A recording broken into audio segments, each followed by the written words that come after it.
The following is a conversation with Sara Walker, her third time on this podcast.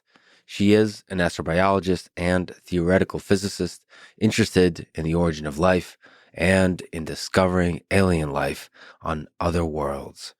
She has written an amazing new upcoming book titled Life as No One Knows It, The Physics of Life's Emergence. This book is coming out on August 6th, so please go pre-order it now. It will blow your mind.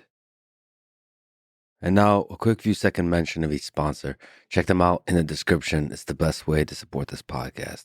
We got Notion for notes, Motific for LLM deployment, Shopify for e-commerce, BetterHelp for mental health, and AG1 for delicious multivitamin drink. Choose wisely, my friends. Also, if you want to get in touch with me or to work with our amazing team, go to lexfreeman.com/contact.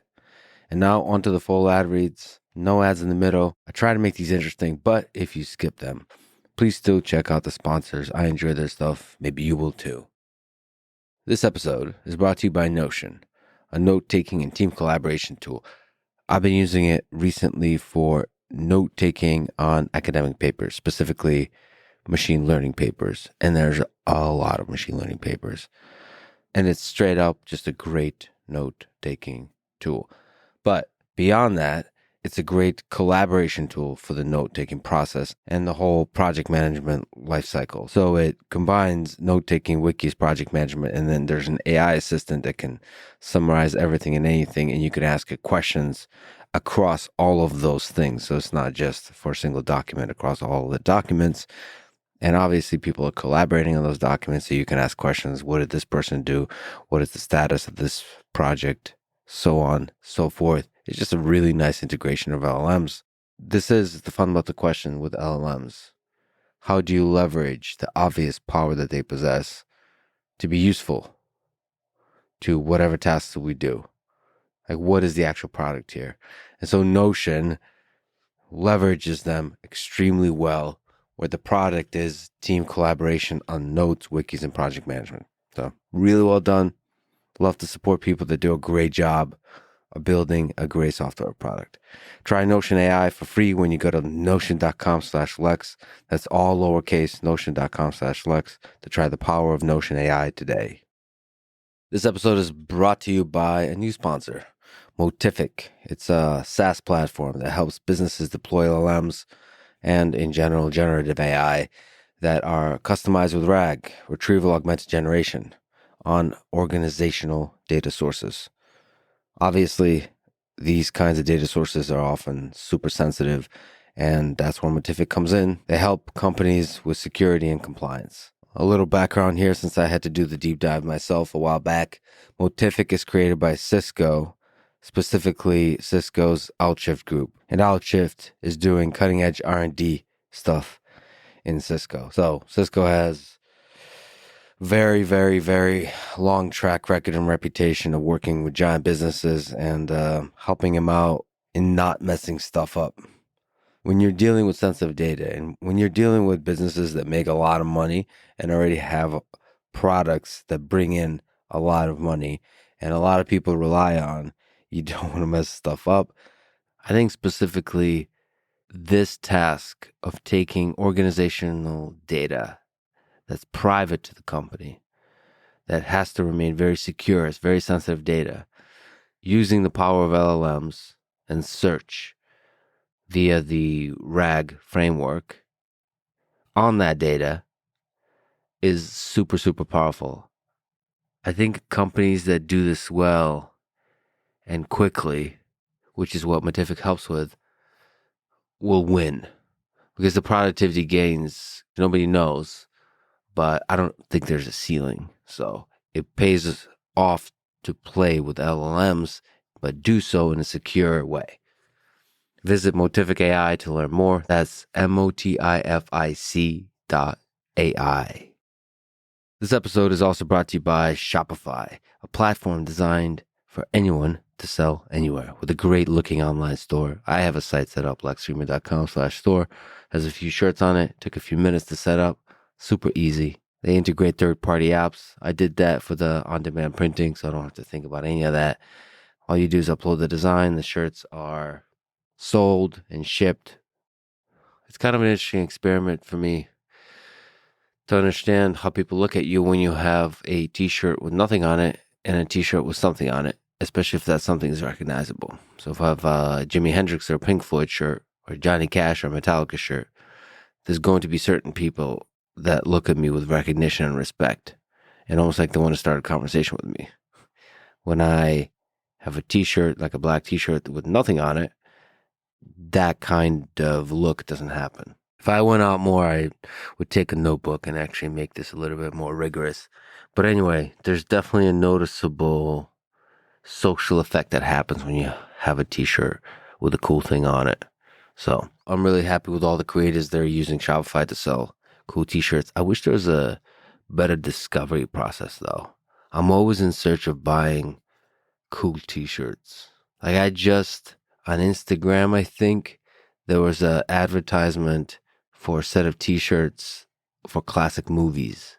And that was really badass, but I scrolled past it and I regret it. See, that's like a piece of advertisement that actually works.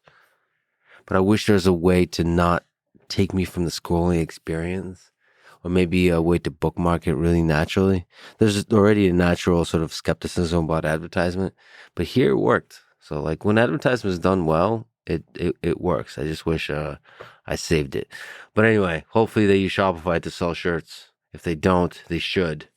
And if you're thinking of selling shirts, use Shopify also. Sign up for a $1 per month trial period at shopify.com/Lex. That's all lowercase. Go to shopify.com/Lex to take your business to the next level today. This episode is brought to you by BetterHelp, spelled HELP, help. They figure out what you need and match you with a licensed therapist in under 48 hours. Individuals, couples, the whole thing. One of my favorite couples therapies in film. I feel like Breaking Bad had good ones. That's a series, but I'm trying to think of in a movie. That's a cool setting because I've been thinking about interviewing directors and actors more and more. And the setting of a couple's therapy is really interesting. It's a really interesting dynamic between a man and a woman and a therapist, and them trying to sort of make explicit the implicit drama that's been boiling over in their relationship. Obviously, there's the therapist one-on-one relationship is really interesting on film. Good Will Hunting with Robin Williams. Man, what a great performance. I miss that guy so much. What a truly special human being.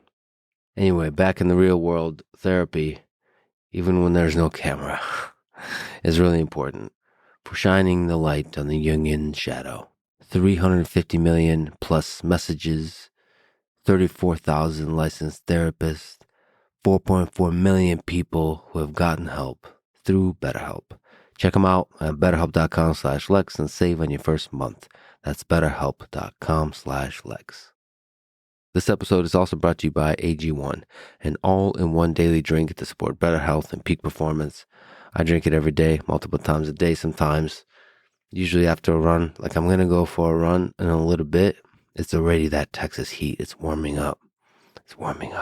It's creeping up on the 100-degree weather, and I love it. I don't care.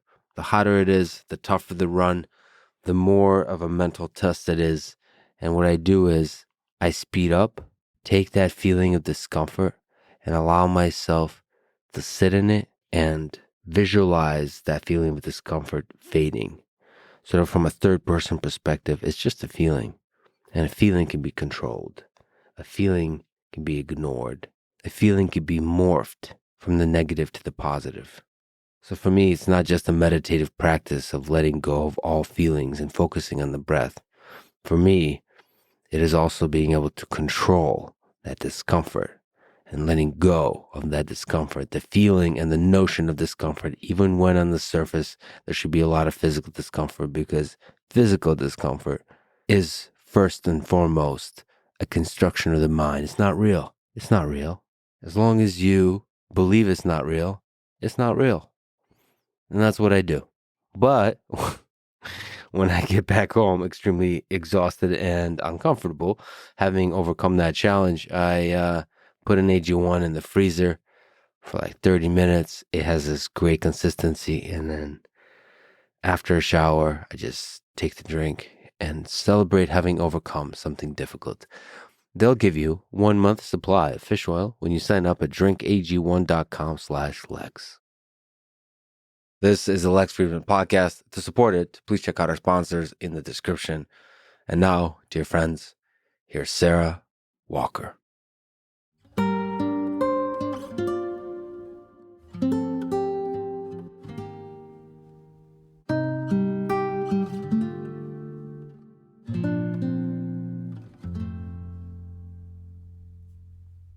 You open the book, Life as No One Knows It, the Physics of Life's Emergence, with a distinction between the materialists and the vitalists. So what's the difference? Can you maybe define the two? I think the question there is about whether life can be described in terms of matter and, physical things, or whether there is some other feature that's not physical that actually animates living things. So for a long time, people maybe have called that a soul. It's been really hard to pin down what that is. So I think the vitalist idea is really that it's kind of a dualistic interpretation, that there's sort of the material properties, but there's something else that animates life that is there when you're alive and it's not there when you're dead. And materialists kind of don't think that there's anything really special about the matter of life and the material substrates that life is made out of. So they disagree on some really fundamental points. Is there a gray area between the two? Like maybe all there is matter, but there's so much we don't know that it might as well be magic. That like whatever that magic that the vitalists see. Meaning Yeah. like there's just so much mystery that it's really unfair to say that it's boring and understood and as simple as quote unquote physics. Yeah, I think the entire universe is just a giant mystery. I guess that's what motivates me as a scientist. And so oftentimes when I look at open problems like the nature of life or consciousness or, what is intelligence or are there souls or whatever question that we have that we feel like we aren't even on the tip of answering yet, I think we have a lot more work to do to really understand the answers to these questions. So it's not magic, it's just the unknown. And I think a lot of the history of humans coming to understand the world around us has been taking ideas that we once thought were magic or supernatural and really understanding them in a much deeper way, that we learn what those things are. And they still have an air of mystery even when we understand them. There's no sort of bottom to our understanding. So do you think the vitalists have a point that they're more eager and able to notice the magic of life? I think that no tradition, vitalists included, is ever fully wrong about the nature of the things that they're describing. So a lot of times when I look at different ways that people have described things across human history, across different cultures, there's always a seed of truth in them. And I think it's really important to try to look for those, because if there are narratives that humans have been telling ourselves for thousands of years, for thousands of generations, there must be some truth to them. We've been learning about reality for a really long time. And we recognize the patterns that reality presents us. We don't always understand what those patterns are. And so I think it's really important to pay attention to that. So I don't think the vitalists were actually wrong. And a lot of what I talk about in the book, but also I think about a lot just professionally, is the nature of our definitions of what's material and how science has come to invent the concept of matter. And that some of those things actually really are inventions that happened in a particular time, in a particular technology, that could learn about certain patterns and help us understand them, and that there are some patterns we still don't understand. And if we knew how to measure those things, or we knew how to describe them in a more rigorous way, we would realize that the material world, matter, has more properties than we thought that it did. And one of those might be associated with the thing that we call life. Life could be a material property and still have a lot of the features that the vitalists thought were mysterious. So we may still expand our understanding what is incorporated in the category of matter that will eventually incorporate such magical things that the vitalists have noticed. Yeah. like life? Yeah. So I think about, I always like to use examples from physics. So I'll probably do that to like, like it's my go-to place. But in the history of gravitational physics, for example, in the history of motion, like when Aristotle came up with his theories of motion, he did it by the material properties he thought things had. So there was a concept of things falling to earth because they were solid like, and things raising to the heavens because they were air like, and things moving around the planet because they were celestial like. But then we came to realize that thousands of years later, and after the invention of many technologies that allowed us to actually measure time in a mechanistic way and track planetary motion, and we could, roll balls down inclined planes and track that progress, we realized that if we just talked about mass and acceleration, we could unify all motion in the universe in a really simple description. So we didn't really have to worry about the fact that my cup is heavy and the air is light. Like the same laws describe them. If we have the right material properties to talk about what those laws are actually interacting with. And so I think the issue with life is we don't know how to think about information in a material way. And so we haven't been able to build a unified description of what life is or the kind of things that evolution builds, because we haven't really invented the right material concept yet. So, when talking about motion, the laws of physics appear to be the same everywhere out in the universe. Do you think the same is true for other kinds of matter that we might eventually include life in? I think life obeys universal principles. I think there is some deep underlying explanatory framework that will tell us about the nature of life in the universe and will allow us to identify life that we can't yet recognize, because it's too different. You're right about the paradox of defining life. Why does it seem to be so easy and so complicated at the same time? All the sort of classic definitions people want to use just don't work. They don't work in all cases. So, Carl Sagan had this wonderful essay on definitions of life where I think he talks about aliens coming from another planet. If they saw Earth, they might think that cars were the dominant life form because there's so many of them on our planet. And like humans are inside them. And you might want to exclude machines, but any definition, like classic biology textbook definitions would also include them. And so, he wanted to draw a boundary between these kind of things by trying to uh, exclude them, but they were naturally included by the definitions people want to give. And in fact, what he ended up pointing out is that all of the definitions of life that we have, whether it's life as a self reproducing system, or life eats to survive, or life requires compartments, whatever it is, there's always a counter example that challenges that definition. This is why viruses are so hard or why fire is so hard. And so we've had a really hard time trying to pin down from a definitional perspective exactly what life is. Yeah, you actually bring up the zombie ant fungus. I enjoyed looking at this thing as an example of one of the challenges. You mentioned viruses, but this is a parasite. Look at that. Did you see this in the jungle? Infects ants. Actually, one of the interesting things about the jungle, everything is ephemeral. Like everything eats everything really quickly. So if an organism dies, that organism disappears. Is it? Yeah. It's a machine that doesn't have. I wanted to say it doesn't have a memory or a history, which is Right. interesting given your work on history in defining a living being. The jungle forgets very quickly. It wants to erase the fact that you existed very quickly. Yeah, but it can't erase it. It's just restructuring it. And I think Yeah. the other thing that is really, vivid to me about this example that you're giving is how much death is necessary for life. So I worry a bit about notions of immortality and whether immortality is a good thing or not. So I have sort of a broad conception that life is the only thing the universe generates that actually has even the potential to be immortal. But that's as like this sort of process that you're describing, where life is about memory and historical contingency and construction of new possibilities. But when you look at any instance of life, especially one as dynamic as what you're describing, it's a constant birth and death process.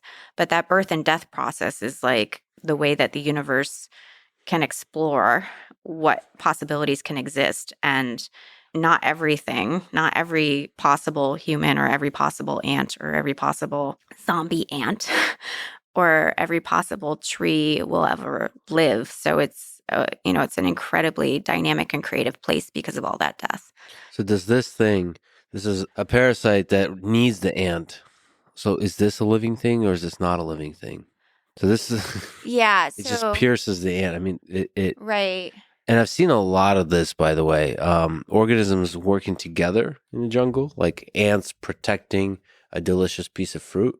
So they need the fruit, but like if you touch that fruit, they're going to like the forces emerge. They're Yeah. fighting you. They're defending that fruit Right. to the death. It's just nature seems to find mutual benefits, right? Yeah, it does. Um, I think the thing that's perplexing for me about these kind of examples is, effectively the ant's dead, but it's staying alive now because it's piloted by this fungus. Mm-hmm. And so that gets back to this, thing that we were talking about a few minutes ago about how the boundary of life is really hard to define. So, you know, anytime that you want to draw a boundary around something and you say, this feature is the thing that makes this alive, or this thing is alive on its own, there's not ever really a clear boundary. And these kind of examples are really good at showing that because it's like the thing that you would have thought is the living organism is now dead, except that it has another living organism that's piloting it. So the two of them together are alive in some sense, but they're, now in this kind of weird symbiotic relationship that's taking this ant to its death. So what do you do with that in terms of when you try to define life? I think we have to get rid of the notion of an individual as being relevant. And this is really difficult because, a lot of the ways that we think about life, like the fundamental unit of life is the cell, individuals are alive. But we don't think about how gray that distinction is. So, for example, you might consider, self reproduction to be the most defining feature of life. A lot of people do actually like, one of these standard different definitions that a lot of people may feel like to use in astrobiology is life as a self sustaining chemical system capable of Darwinian evolution, which I was once quoted as agreeing with. And I was really offended because I hate that definition. I think it's terrible. And I think it's terrible that people use it. I think like every word in that definition is actually wrong as a descriptor of life. Life is a self-sustaining chemical system capable of Darwinian evolution. Why is that? That seems like a pretty good Yeah, I definition. know. If you want to make me angry, you can pretend I said that Mhm. and believed it. So self-sustaining chemical system, Darwinian evolution. What is self-sustaining? Well, What's so frustrating? I mean, which aspect is frustrating to you? But it's also all those are of them. very interesting words. Yeah, they're all interesting words. And, together they sound really smart and they sound like they box in what life is, but you can use any of the words individually and you can come up with counterexamples that don't fulfill that property. The self-sustaining one is really interesting thinking about humans, right? Like we're not self-sustaining, we're dependent on societies. And so, I find it paradoxical that, it might be that societies, because they're self-sustaining units, are now more alive than individuals are. And that could be the case, but I still think we have some property associated with life. I mean, that's the thing that we're trying to describe. So that one's quite hard. And in general, no organism is really self sustaining. They always require an environment. So being self sustaining is coupled in some sense to the world around you. We don't live in a vacuum. So that part's already challenging. And then you can go to chemical system. I don't think that's good either. I think there's a confusion because life emerges in chemistry, that life is chemical. I don't think life is chemical. I think life emerges in chemistry because chemistry is the first thing the universe builds where it cannot exhaust all the possibilities because the combinatorial space of chemistry is too large. Well, but is it possible to have a life that is not a chemical system? Yes. There's a guy I know named Lee Cronin who's been on a podcast a couple times who just got really I know pissed that off guy too. listening What a to this. coincidence. He probably just got really pissed off hearing that. For people who somehow don't know he's a chemist. Yeah, but he would agree with that statement. Would he? I I don't think think he so. would. I don't think he would. He would broaden the definition of chemistry until it would include everything. Oh, sure. Okay, so Or maybe. I don't know. but wait, but you said that universe, that's the first thing it creates is chemistry. Where very precisely, it's not the first thing it creates. Obviously, like it has to make atoms first, but it's the first thing. Like if you think about, the universe originated atoms were made in, Big Bang nucleosynthesis, and then later in stars, and then planets formed, and planets become engines of chemistry. They start exploring what kind of chemistry is possible. And the combinatorial space of chemistry is so large that even on every planet in the entire universe, you will never express every possible molecule. Um, I like this example actually that Lee gave me, which is to think about Taxol. It has a molecular weight of about 853. It's got, a lot of atoms, but it's not astronomically large. And if you tried to make one molecule with that molecular formula and every three-dimensional shape you could make with that molecular formula, it would fill 1.5 universes in volume. So with one unique molecule. Mm-hmm. That's just one molecule. So chemical space is huge. And I think it's really important to recognize that, because if you want to ask a question of why does life emerge in chemistry? Well, life emerges in chemistry because life is the physics of how the universe selects what gets to exist. And those things get created along historically contingent pathways and memory and all the other stuff that we can talk about. But the universe has to actually make historically contingent choices in chemistry because it can't exhaust all possible molecules. What kind of things can you create that's outside the combinatorial space of chemistry? That's what I'm trying to understand.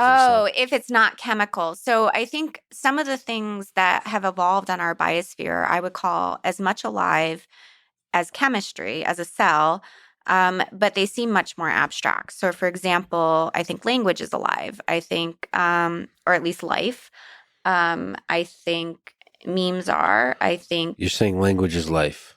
yes. Language is alive. Oh boy, we're gonna have to explore that one. Okay, but life maybe not alive, but I actually don't know where I stand exactly on that. I've been thinking about that a little bit more lately, but mathematics too. And it's interesting because people think that math has this platonic reality that exists outside of our universe. And I think it's a feature of our biosphere, and it's telling us something about the structure of ourselves.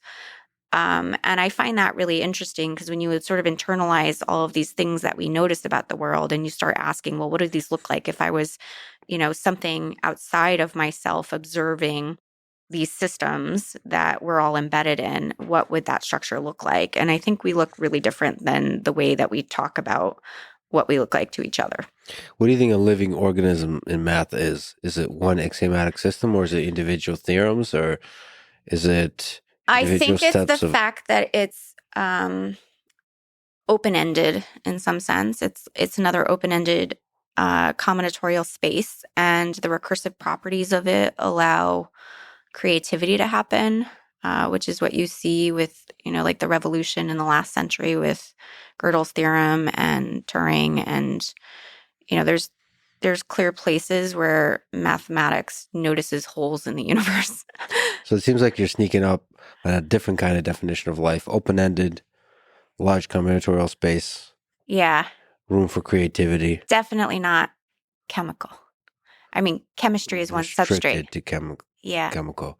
Okay, what about the third thing, which I think would be the hardest because you probably like it the most, is evolution or selection? Well, specifically, it's Darwinian evolution. Darwinian, And I okay. think Darwinian evolution is a problem. But the reason that definition is a problem is not because evolution is in the definition, but because the implication is that, most people would want to make is that an individual is alive. And the evolutionary process, at least the Darwinian evolutionary process, most evolutionary processes, they don't happen at the level of individuals. They happen at the level of populations. So again, you would be saying something like what we saw with the self-sustaining definition, which is that populations are alive, but individuals aren't, because populations evolve and individuals don't. And obviously, like maybe you're alive because, your gut microbiome is evolving, but Lex as an entity right now is not evolving by canonical theories of evolution. In assembly theory, which is attempting to explain life, evolution is a much broader thing. So an individual organism can evolve under assembly theory? yes, you're constructing yourself all the time. Assembly theory is about construction and how the universe selects for things to exist. What if you reformulate everything like a population is a living organism? So that's fine too. Right. But this again gets back to so I think what all of the, like we can nitpick at definitions. I don't think it's like incredibly helpful to do it. But the reason for But it's me, fun. yeah, it is fun. It is really fun. And actually I do think it's useful in the sense that when you see the ways that they all break down, um, you either have to keep forcing in your like sort of conception of life you want to have, or you have to say all these definitions are breaking down for a reason. Maybe I should adopt a more expansive definition that encompasses all the things that I think and our life. And so for me, I think life is the process of how information structures matter over time and space. And an example of life is what emerges on a planet and yields an open-ended cascade of generation of structure and increasing complexity. And this is the thing that life is. And any individual is just a particular instance of these lineages that are, structured across time. And so we focus so much on these individuals that are these short temporal moments in this larger causal structure that actually is the life on our planet.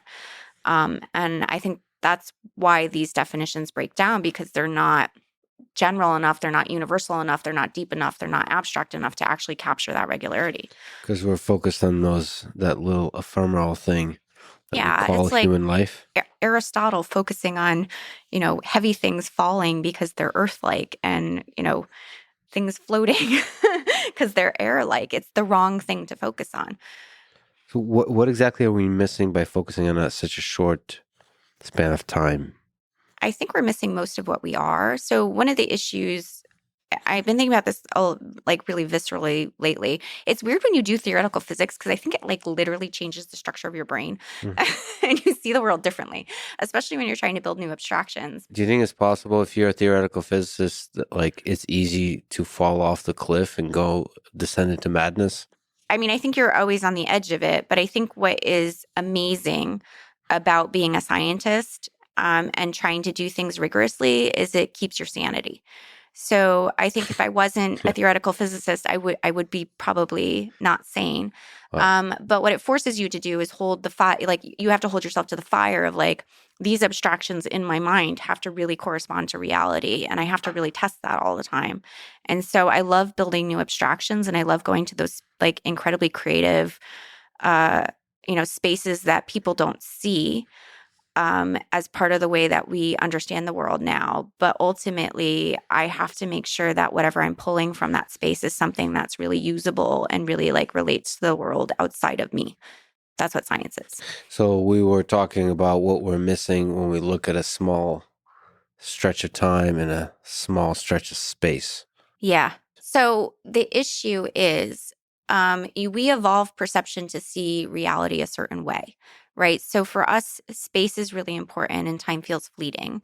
And I had a really wonderful mentor, Paul Davies, most of my career. And Paul's amazing because he gives these like little seed thought experiments all the time. Like, something he used to ask me all the time was when I was a postdoc, this is kind of a random tangent, but was like, how much of the universe could be converted into technology if you were thinking about like, long-term futures and stuff like that. And it's like a weird thought experiment, but like there's a lot of deep things there.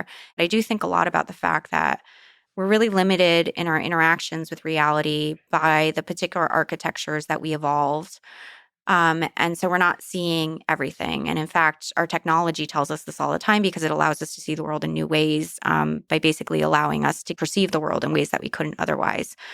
And so what I'm getting at with this is I think that living objects are actually huge. Like they're some of the biggest structures in the universe, but they are not big in space. They are big in time. And we actually can't resolve that feature. We don't interact with it on a regular basis. So we see them as these fleeting things that have this really short temporal clock time without seeing how large they are. When I'm saying time here, I really like the way that people could picture it is in terms of causal structure. So if you think about the history of the universe to get to you, and you imagine that that entire history is you, that is the picture I have in my mind when I look at every living thing. So you have a tweet for everything. You tweeted. Doesn't everyone? You have a lot of poetic, profound tweets. Sometimes Thank you. they're puzzles. that take a long time to figure out. Well, you know what it is? The trick is the reason they're hard to write is because it's compressing a very deep idea into a short amount of space. And I really like doing that intellectual exercise because I find it productive for me. Yeah, it's a very interesting kind of compression algorithm, though. Yeah, And I like language. I think it's really fun to play with. yeah, I wonder if AI can decompress it. That'd be I interesting. think It's an interesting I challenge. would like to try this, but I think I use language in certain ways that are non-canonical, and I do it very purposefully. And it would be interesting to me how AI would interpret it. Yeah, your tweets would be a good Turing test There you for go. this for super intelligence. Anyway, you tweeted that things only look emergent because we can't see time. Hmm. So, if we could see time, what would the world look like? You're saying you'll be able to see everything that an object has been, every step of the way that led to this current moment, and all the interactions that required to make that evolution happen. So you would see this gigantic tail. The universe is far larger in time than it is in space. Yeah. And this planet is one of the biggest things in the universe. Also, the more complexity, the bigger the Yeah. body So of the like object it's on. technosphere, I think the modern technosphere is the largest object in time in the universe that we know about. And when you say technosphere, what do you mean? I mean, the global integration of life and technology on this planet. So all the things, all the technological things we've created. Mhm. So But I don't think of them as separate. They're like very integrated with the structure that generated them. So you can almost imagine it like time is constantly bifurcating and it's generating new structures. And these new structures are, um, you know, locally constructing the future. And so things like you and I are very close together in time because we didn't diverge like very early in the history of the universe. It's very recent. And I think this is one of the reasons that we can understand each other so well and we can communicate effectively. And I might have some sense of what it feels like to be you. But, other organisms bifurcated from us in time earlier. This is just the concept of phylogeny, right? But if you take that deeper and you really think about that as the structure of the physics that generates life, and you take that very seriously, all of that causation is still bundled up in the objects we observe today. And so so you and I are close in this temporal structure, but we're also we're so close because we're really big, and we only are very different in sort of like the most recent moments in the time that's like embedded in us.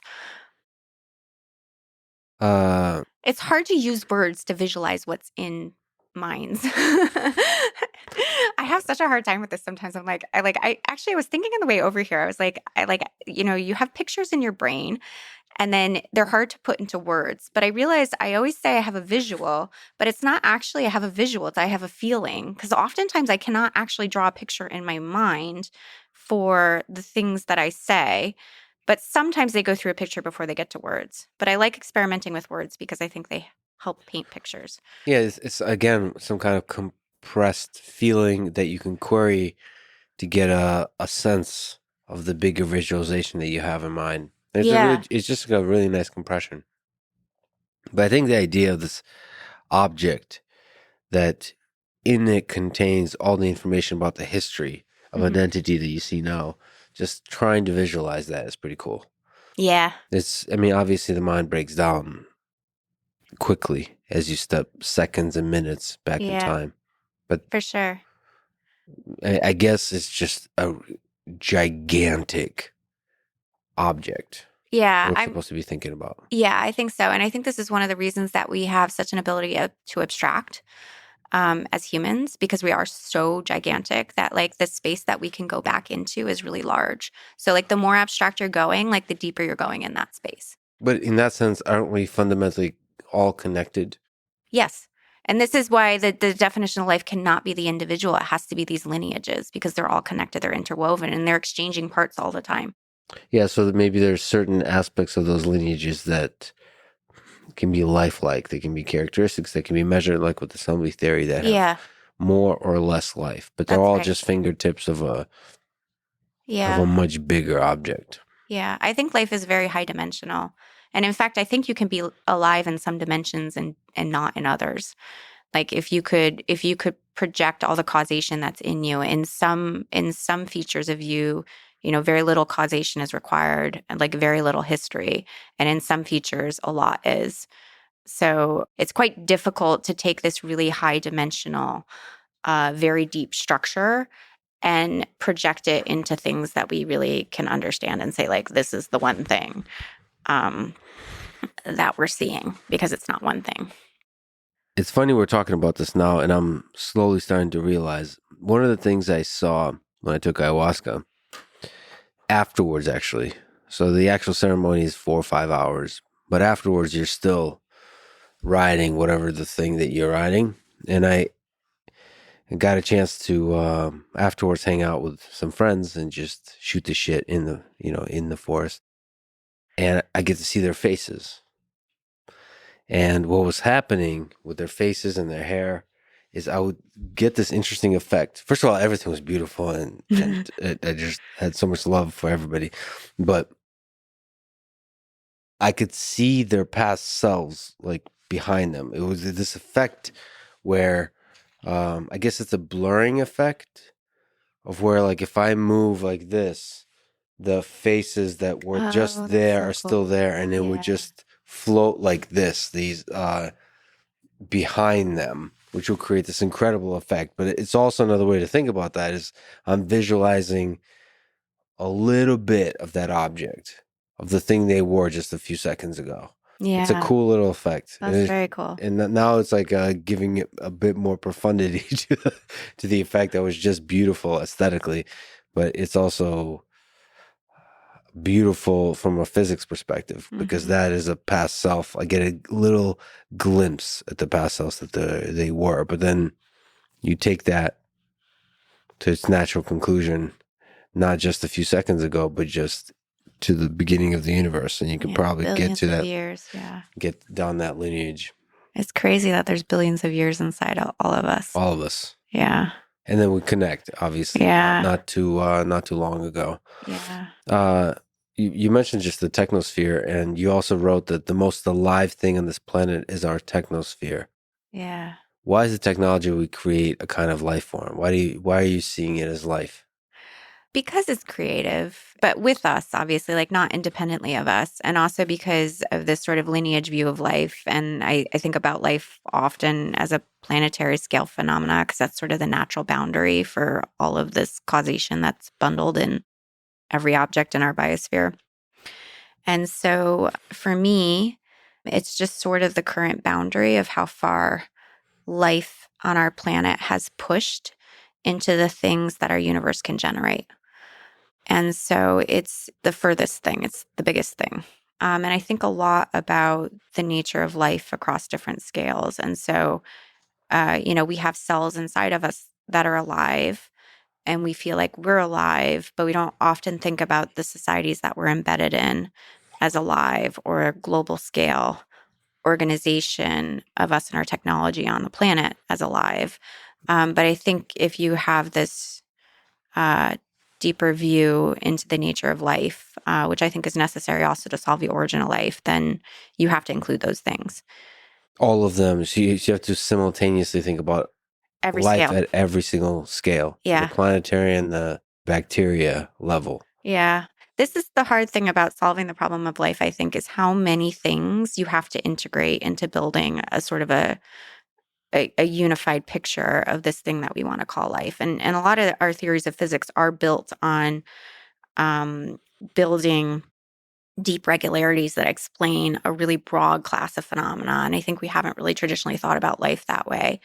But I think to get at some of these hardest questions, like looking for life on other planets or the origin of life, you really have to think about it that way. Mm-hmm. And so most of like my professional work is just trying to understand like every single thing on this planet that might be an example of life, which is pretty much everything, and then trying to figure out like what's the deeper structure underlying that. Yeah, Schrödinger wrote that living matter, while not eluding the laws of physics as established up to date, is likely to involve other laws of physics hitherto unknown. So to him, I love that quote. there was sense that at the bottom of this are new laws of physics that could explain this Yeah. thing that we call life. Yeah. Schrodinger really tried to do what physicists try to do, which is explain things. And his attempt was to try to explain life in terms of non-equilibrium physics because he thought that was the best description that we could generate at the time. And so he did come up with something really insightful, which was to predict the structure of DNA as an aperiodic crystal. And that was for a very precise reason that, that was the only kind of physical structure that could encode enough information to actually specify a cell. We knew some things about genes, but not about DNA and its actual structure when he proposed that. But in the book, he tried to explain life as kind of going against entropy. And so some people have talked about it as like Schrodinger's paradox. How can life persist when the second law of thermodynamics is there? But in open systems, that's not so problematic. And really the question is, why can life generate so much order? And we don't have a physics to describe that. And it's interesting, generations of physicists have thought about this problem. Oftentimes it's like when people are retiring, they're like, oh, now I can work on life. Or they're like more senior in their career and they worked on other more traditional problems. And there's still a lot of impetus in the physics community to think that non-equilibrium physics will explain life. But I think that's not the right approach. I don't think ultimately the solution to what life is there. And I don't really think entropy has much to do with it unless it's entirely reformulated. Well, because you have to explain how interesting order, how complexity emerges from the soup, Yes, from randomness. from randomness. Physics currently can't do that. No, physics hardly even acknowledges that the universe is random at its base. We like to think we live in a deterministic universe and everything's deterministic, but I think that's probably an artifact of the way that we've written down laws of physics since Newton invented modern physics in his conception of motion and gravity, which, he formulated laws that had initial conditions and fixed dynamical laws. And that's been sort of become the standard canon of how people think the universe works and how we need to describe any physical system is with an initial condition and a law of motion. And I think that's not actually the way the universe really works. I think it's a good approximation for the kind of systems that physicists have studied so far. And I think it will radically fail in the long term at describing reality at its more basal levels. I'm not saying there's a base. I don't think that reality has a ground. And I don't think there's a theory of everything. But I think there are better theories. And I think there are more explanatory theories. And I think we can get to something that explains much more than the current laws of physics do. When you say theory of everything, you mean like everything? Yeah, like in physics right now, it's really popular to talk about theories of everything. So string theory is supposed to be a theory of everything because it unifies quantum mechanics and gravity. And people have their different pet theories of everything. And the challenge with a theory of everything, I really love this quote from David Krakauer, which is a theory of everything is a theory of everything except those things that theorize. Oh, you mean removing the observer from the thing? Yeah, but it's also weird because if a theory of everything explained everything, it should also explain the theory. So the theory has to be recursive. And none of our theories of physics are recursive. So it's just it's a weird concept. Yeah, but it's very difficult to integrate the observer into a theory. I don't think so. I think you can build a theory acknowledging that you're an observer inside the universe.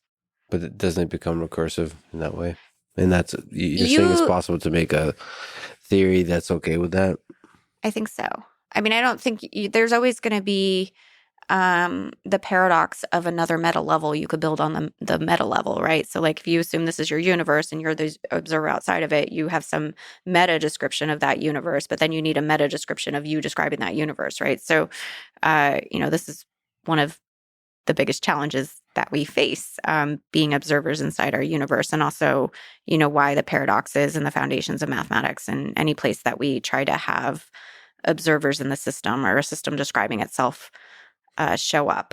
But I think it is possible to build a physics that builds in those things intrinsically without having them be paradoxical or have holes in the descriptions.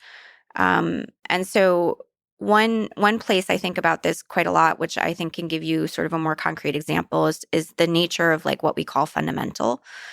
So we typically define fundamental right now in terms of the smallest indivisible units of matter. So again, you have to have a definition of what you think material is and matter is. But right now, what's fundamental are elementary particles. And we think they're fundamental because we can't break them apart further. And obviously, we have theories like string theory that, if they're right, would replace the current description of what's the most fundamental thing in our universe by replacing it with something smaller. But we can't get to those theories because we're technologically limited. And so if you look at this from a historical perspective and you think about explanations changing as physical systems like us learn more about the reality in which they live. We once considered atoms to be the most fundamental thing. And, it literally comes from the word indivisible. And then we realized atoms had substructure because we built better technology, which allowed us to, quote unquote, see the world better and resolve smaller features of it. And then we built even better technology, which allowed us to see even smaller structure and get down to the standard model particles. And we think that there's might be structure below that, but we can't get there yet with our technology. So what's fundamental, the way we talk about it in current physics, is not actually fundamental. It's the boundaries of what we can observe in our universe, what we can see with our technology. And so if you want to build a theory that's about us and about what's inside the universe that we can observe, not what's at the boundary of it, you need to talk about objects that are in the universe that you can actually break apart to smaller things. So I think the things that are fundamental are actually the constructed objects. They're the ones that really exist and you really understand their properties because you know how the universe constructed them, because you can actually take them apart. You can understand the intrinsic laws that built them. But the things at the boundary are just at the boundary. They're evolving with us, and we'll learn more about that structure as we go along. But really, if we want to talk about what's fundamental inside our universe, we have to talk about all these things that are traditionally considered emergent, but really just structures in time that have causal histories that constructed them and, are really actually what our universe is about. So we should focus on the construction methodology as the fundamental thing. But do you think there's a bottom to the smallest possible thing that makes up the universe? I don't see one. And it'll take way too long. It'll take longer to find that than it will to understand the mechanism that created life. I think so, yeah.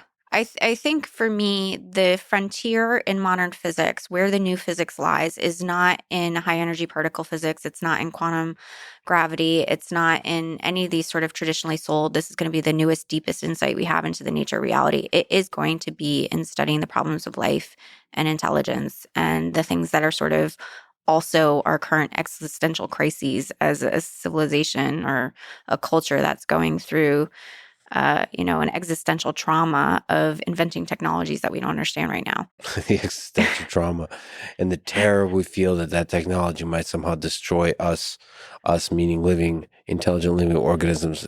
Right. Yet we don't understand what that even means. Well, humans have always been afraid of our technologies, though, right? So it's kind of a fascinating thing that every time we invent something we don't understand, it takes us a little while to catch up with it. I think also in part humans kind of love being afraid. Yeah, we love being traumatized. It's weird. We want to learn more, and then when we learn more, it traumatizes us. I never thought about it this before, but I think this is one of the reasons I love what I do is because it traumatizes me all the time. That sounds really bad. But what I mean is, I love the shock of, realizing that, coming to understand something in a way that you never understood it before. I think it seems to me when I see a lot of the ways other people react to new ideas that they don't feel that way intrinsically. But for me, that's why I do what I do. I love that feeling. But you're also working on a topic where it's fundamentally ego destroying because you're talking about life. It's humbling to think that the individual human is not special. Yeah. And you're very viscerally exploring that. Yeah. I'm trying to embody that. Because I think you have to live the physics to understand it. But there's a great quote about Einstein. I don't know if this is true or not, that he once said that he could feel a light beam in his belly. And I think, yeah. But I think you got to think about it though, right? If you're a really deep thinker and you're really thinking about reality that deeply, and you are part of the reality that you're trying to describe, you feel it. You really feel it. That's what I was saying about you're always like walking along the cliff. If you fall off, you're falling into madness. Yes. It's a constant descent into madness. The fascinating thing about physicists and madness is that you don't know if you've fallen off the cliff. Yeah, you don't know. That's I the know. cool thing I about rely madness. on other people to tell me. Actually, this is very funny because I have these conversations with my students often. Like they're worried about going crazy. And I have to like reassure them that like one of the reasons they'll stay sane is by trying to work on concrete problems. Going crazy or waking up? I don't know which one. Which one it is. Yeah. So, what do you think is the origin of life on Earth, and how can we talk about it in a productive way? The origin of life is like this boundary that the universe can only cross if a structure that emerges can reinforce its own existence, which is self-reproduction, autocatalysis, things people traditionally talk about. But it has to be able to maintain its own existence against this sort of randomness that happens in chemistry and this randomness that happens in the quantum world. And like it's in some sense the emergence of like a deterministic structure that says, I'm going to exist and I'm going to keep going. But pinning that down is really hard. We have ways of thinking about it in assembly theory that I think are pretty rigorous. And one of the things I'm really excited about is trying to actually quantify in an assembly theoretic way when the origin of life happens. But the basic process I have in mind is like a system that has no causal contingency, no constraints of objects basically constraining the existence of other objects or forming or allowing the existence of other objects. And so that sounds very abstract, but like you can just think of like a chemical reaction can't happen if there's not a catalyst, for example, or a baby can't be born if there wasn't a parent. So there's a lot of causal contingency that's necessary for certain things to happen. So you think about this sort of unconstrained random system, there's nothing that reinforces the existence of other things. So the sort of resources just get washed out in all of these different structures and none of them exist again. Or they just, they're not very complicated if they're in high abundance. And some random events allow some things to start reinforcing the existence of a small subset of objects. And if they can do that, like just molecules basically recognizing each other and being able to catalyze certain reactions, there's this kind of transition point that happens where unless you get a self-reinforcing structure, something that can maintain its own existence, it actually can't cross this boundary to make any objects in high abundance without having this sort of past history that it's carrying with us and maintaining the existence of that past history. And that boundary point where objects can't exist unless they have this selection and history in them is what we call the origin of life. And pretty much everything beyond that boundary is holding on for dear life to all of the causation and causal structure that's basically put it there. And it's carving its way through this possibility space into generating more and more structure. And that's when you get the open-ended cascade of evolution. But that boundary point is really hard to cross. And then what happens when you cross that boundary point and the way objects come into existence is also like really fascinating dynamics because, like as things become more complex, the assembly index increases. I can explain all these things. Sorry, you can tell me what you want to explain. Explain or what people will want to hear. This Sorry, I have like a very vivid visual in my brain and it's really hard to articulate it. Got to convert it to language. I know. It's so hard. It's going from like a feeling to a visual to language is so stifling sometimes. I have to convert it from language to a visual to a feeling. Yeah. I think it's working. I hope so. I really like the self-reinforcing objects. I mean, just so I understand, one way to create a lot of the same kind of object is make them self-reinforcing. Yes. So self-reproduction has this property, right? Like if a system can make itself, then it can persist in time, right? Because all objects decay, they all have a finite lifetime. So if you're able to make a copy of yourself before you die, before the second law eats you or whatever people think happens, then that structure can persist in time. So that's a way to sort of emerge out of random soup, out of the Yes. randomness of soup. Right. But things that can copy themselves are very rare. Yeah. Fair. And so what ends up happening is that you get structures that enable the existence of other things. Mhm. And then somehow, only for some sets of objects, you get closed structures that are self-reinforcing and allow that entire structure to persist. Right. So the one object A reinforces the existence of object B, but object A can die. Yeah. So you have to like close that loop. Right. So this And is the it's just classic all idea. very unlikely statistically, Yeah. but that's Right. sufficiently. It's so you're saying there's a chance. There There's is a still chance. probability, but once you solve that, once you close the loop, you can create a lot of those objects. And that's what we're trying to figure out is what are the causal constraints that close the loop. So there is this idea that's been in the literature for a really long time that was originally proposed by Stuart Kauffman as really critical to the origin of life called autocatalytic set. So autocatalytic set is exactly this property. We have A makes B, B makes C, C makes A, and you get a closed system. But the problem with the theory of autocatalytic sets is incredibly brittle as a theory, and it requires a lot of ad hoc assumptions. Like you have to assume function. You have to say this thing makes B. It's not an emergent property, the association between A and B. And so the way I think about it is much more general. If you think about these histories that make objects, it's kind of like the structure of the histories becomes collapses in such a way that these things are all in the same sort of causal structure, and that causal structure actually loops back on itself to be able to generate some of the things that make the higher level structures. Lee has a beautiful example of this actually in molybdenum. It's like the first non-organic autocatalytic set. It's a self-reproducing molybdenum ring. But it's like molybdenum and basically, like, if you look at the molybdenum, it makes a huge molybdenum ring. I don't remember exactly how big it is. It might be like 150 molybdenum atoms or something. Mm-hmm. But if you think about the configuration space of that object, it's exponentially large, how many possible molecules. So, like, why does the entire system collapse on just making that one structure? Mm-hmm. If you start from, like, molybdenum atoms that are maybe just like a couple of them stuck together. And so what they see in this system is there's a few intermediate stages. So there's like some random events where the chemistry comes together, makes these structures. And then once you get to this very large one, it becomes a template for the smaller ones. And then the whole system just reinforces its own production. How did Lee find this molybdenum?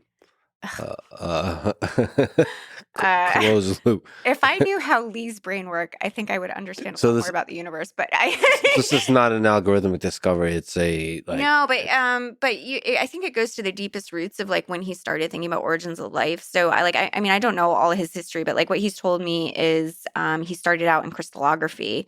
And there's some things that he would just, like people would just take for granted about chemical structures that he was like deeply perplexed about. Like just like why are these like really intricate, really complex structures forming so easily under these conditions?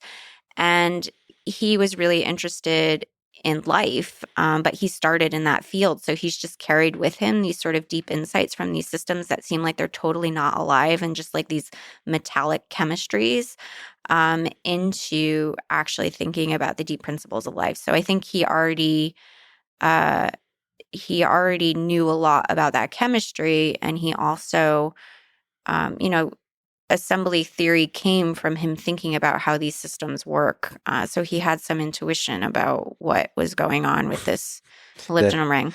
The molybdenum might be able to be the thing that makes a ring. They knew about them for a long time, but they didn't know that the mechanism of why that particular structure formed was autocatalytic feedback. And so that's what they figured out in this paper. And I actually think that paper is revealing some of the mechanism of the origin of life transition, because really what you see, like the origin of life is basically like you should have a combinatorial explosion of the space of possible structures that are too large to exhaust, and yet you see it collapse on this really small space of possibilities that's mutually reinforcing itself to keep existing. That is the origin of life. There's some set of structures that result in this autocatalytic feedback. Yeah. And what is it? Tiny percent? I think it's a small space, but chemistry is very large. And So so, like, there might be a lot of them out there, but we don't know. and one of them is the thing that probably started life on Earth, That's right. or many, many starts, Yes. and it keeps starting, maybe. Yeah. I mean, there's also all kinds of other weird properties that happen around this kind of phase boundary. So this other project that I have in my lab is focused on the origin of chirality, which is thinking about so chirality is this property of molecules that they can come in mirror image forms. So like just like chiral literally means hand. So your left and right hand are what's called non-superimposable, because if you try to lay one on the other, you can't actually lay them directly on top of each other.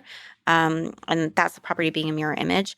So there's this sort of perplexing property of the chemistry of life that no one's been able to really adequately explain, that all of the amino acids in proteins are left-handed and all of the bases in RNA and DNA are right-handed. And yet the chemistry of these building block units, the amino acids and nucleobases, is the same for left and right-handed. So you have to have like some kind of symmetry breaking where you go from these chemistries that seem entirely equivalent to only having one chemistry take over as the dominant form. And for a long time, I actually did my PhD on the origin of chirality. I was working on it as like a symmetry breaking problem in physics. This is how I got started in the origin of life. And then I left it for a long time because I thought it was like one of the most boring problems in the origin of life. But I've come back to it because I think there's something really deep going on here related to this like combinatorial explosion of the space of possibilities. But just to get to that point, like this feature of this handedness has been the main focus, but people take for granted the existence of chiral molecules at all. That this property of having a handedness, and they just assume that like it's just a generic feature of chemistry. But if you actually look at molecules, if you look at chemical space, which is like the space of all possible molecules that people can generate, and you look at small molecules, things that have less than about 7 to 11 heavy atoms, so things that are not hydrogen, almost every single molecule in that space is achiral, like doesn't have a chiral center. So it would be like a spoon. A spoon doesn't have like it's the same as its mirror image. It's not like a hand that's different than its mirror image. But if you get to like this threshold boundary, above that boundary, almost every single molecule is chiral. So you go from a universe where almost nothing has a mirror image form. There's no mirror image universe of possibilities, to this one where every single structure has pretty much a mirror image version. And what we've been looking at in my lab is that it seems to be the case that the original life transition happens around the time when you start accumulating. You push your molecules to a large enough complexity that chiral molecules become very likely to form. And then there's a cascade of molecular recognition where chiral molecules can recognize each other. And then you get this sort of autocatalytic feedback and things self-reinforcing. So is chirality in itself an interesting feature, or just an accident of No, it's a complexity? super interesting feature. I think chirality breaks symmetry in time, not space. So we think of it as a spatial property, like a left and right hand. But if I choose the left hand, I'm basically choosing the future of that system for all time, because I've basically made a choice between the ways that that molecule can now react with every other object in its chemical universe. Oh, I see. And so you're actually like, when you have this splitting of making a molecule that now has another form it could have had by the same exact atomic composition, but now it's just a mirror image isometry, you're basically splitting the universe of possibilities every time. Yeah, in two. In two, but molecules can have more than one chiral center, and that's not the only stereoisometry that they can have. So this is one of the reasons that Taxol fills 1.5 universes of space. It's all of these spatial permutations that you do on these objects that actually makes the space so huge. So the point of this sort of chiral transition that I'm pointing out is chirality is actually a signature of being in a complex chemical space. And the fact that we think it's a really generic feature of chemistry and it's really prevalent is because most of the chemistry we study on Earth is a product already of life. And it also has to do with this transition in assembly, this transition in possibility spaces, because I think there's something really fundamental going on at this boundary, that you don't really need to go that far into chemical space if you can to actually see life in terms of this depth in time, this depth in symmetries of objects in terms of like chiral symmetries or this assembly structure. But but getting past this boundary that's not very deep in that space requires life. It's a really weird property, and it's really weird that so many abrupt things happen in chemistry at that same scale. So would that be the greatest invention ever made on Earth in its evolutionary history? So I really like that formulation of it. Nick Lane has a book called Life Ascending, where he lists the 10 great inventions of evolution. The origin of life being first, and DNA, the hereditary material that encodes the genetic instructions for all living organisms. Then photosynthesis, the process that allows organisms to convert sunlight into chemical energy, producing oxygen as a byproduct. The complex cell, eukaryotic cells, which contain a nucleus and organelles, arose from simple bacterial cells. Sex, sexual reproduction. Movement, so just the ability to move, under which you have the predation, the predators, and ability of living I like organisms to that find movement's food. in there. That's cool. Yeah, but a movement includes a lot of interesting stuff in there, like Yeah. predator-prey dynamic, Right. which, not to romanticize nature's metal, that seems like the important one. I don't know. It's such a computationally powerful thing to have a predator and prey. Well, it's efficient for things to eat other things that are already alive because they don't have to go all the way back to the base chemistry. Well, but maybe I just like deadlines, but it creates an urgency. You're going to get eaten. You got to live. Yeah, like the survival, it's not just the static environment you're battling see. against. You're like, Yeah. the dangers against which you're trying to survive are also evolving.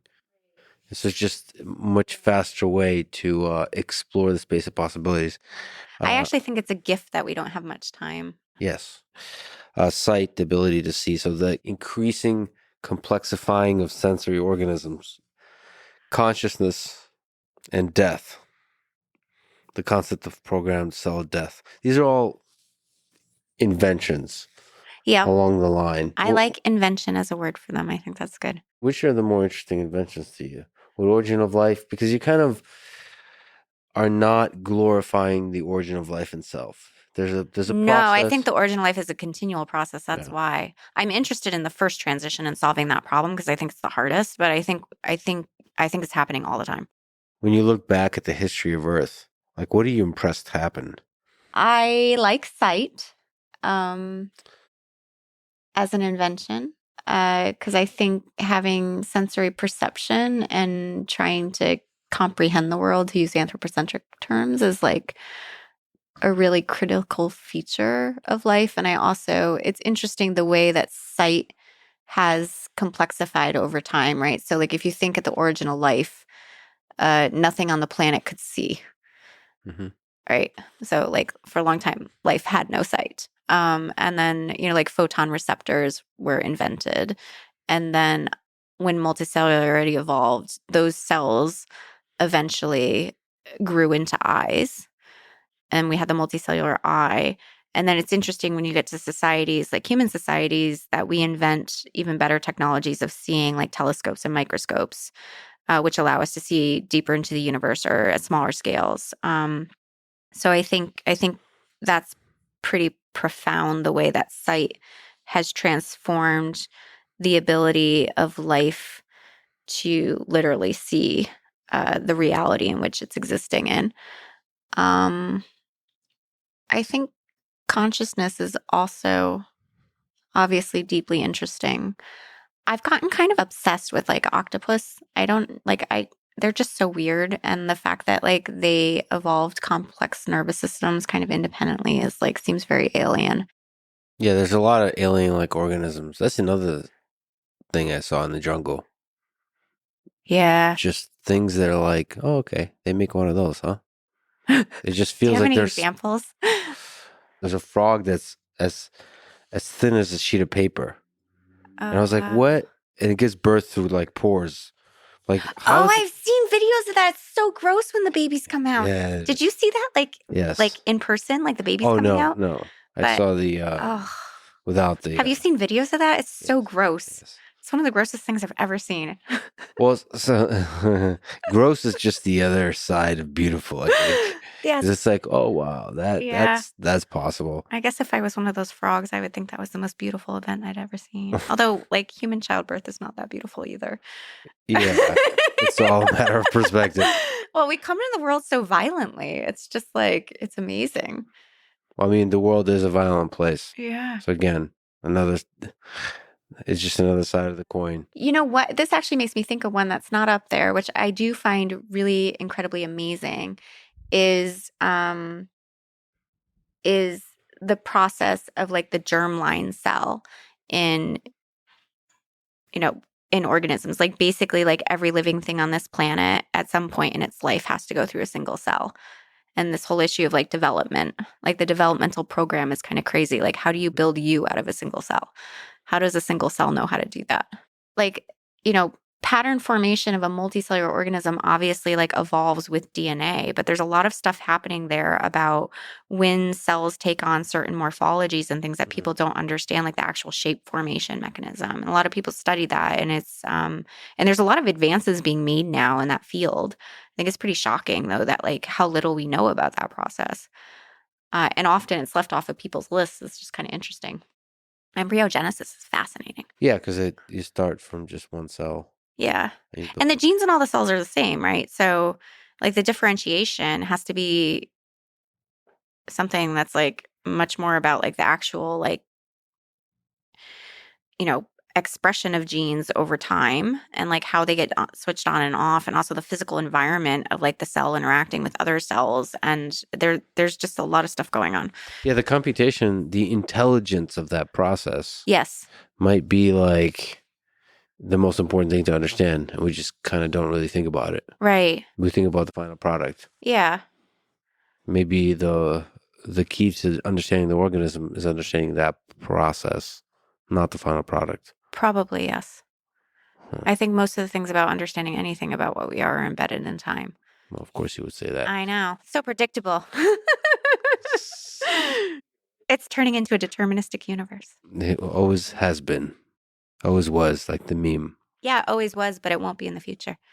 Well, before we talk about the future, let's talk about the past. The assembly theory. Yes. Can you explain assembly theory to me? I listened to Lee talk about it for many hours, and I understood nothing. No, I'm just kidding. I just wanted to take another. You've been already talking about it, but just another, just what from a big picture view is the assembly theory way of thinking about our world, about our universe. Yeah.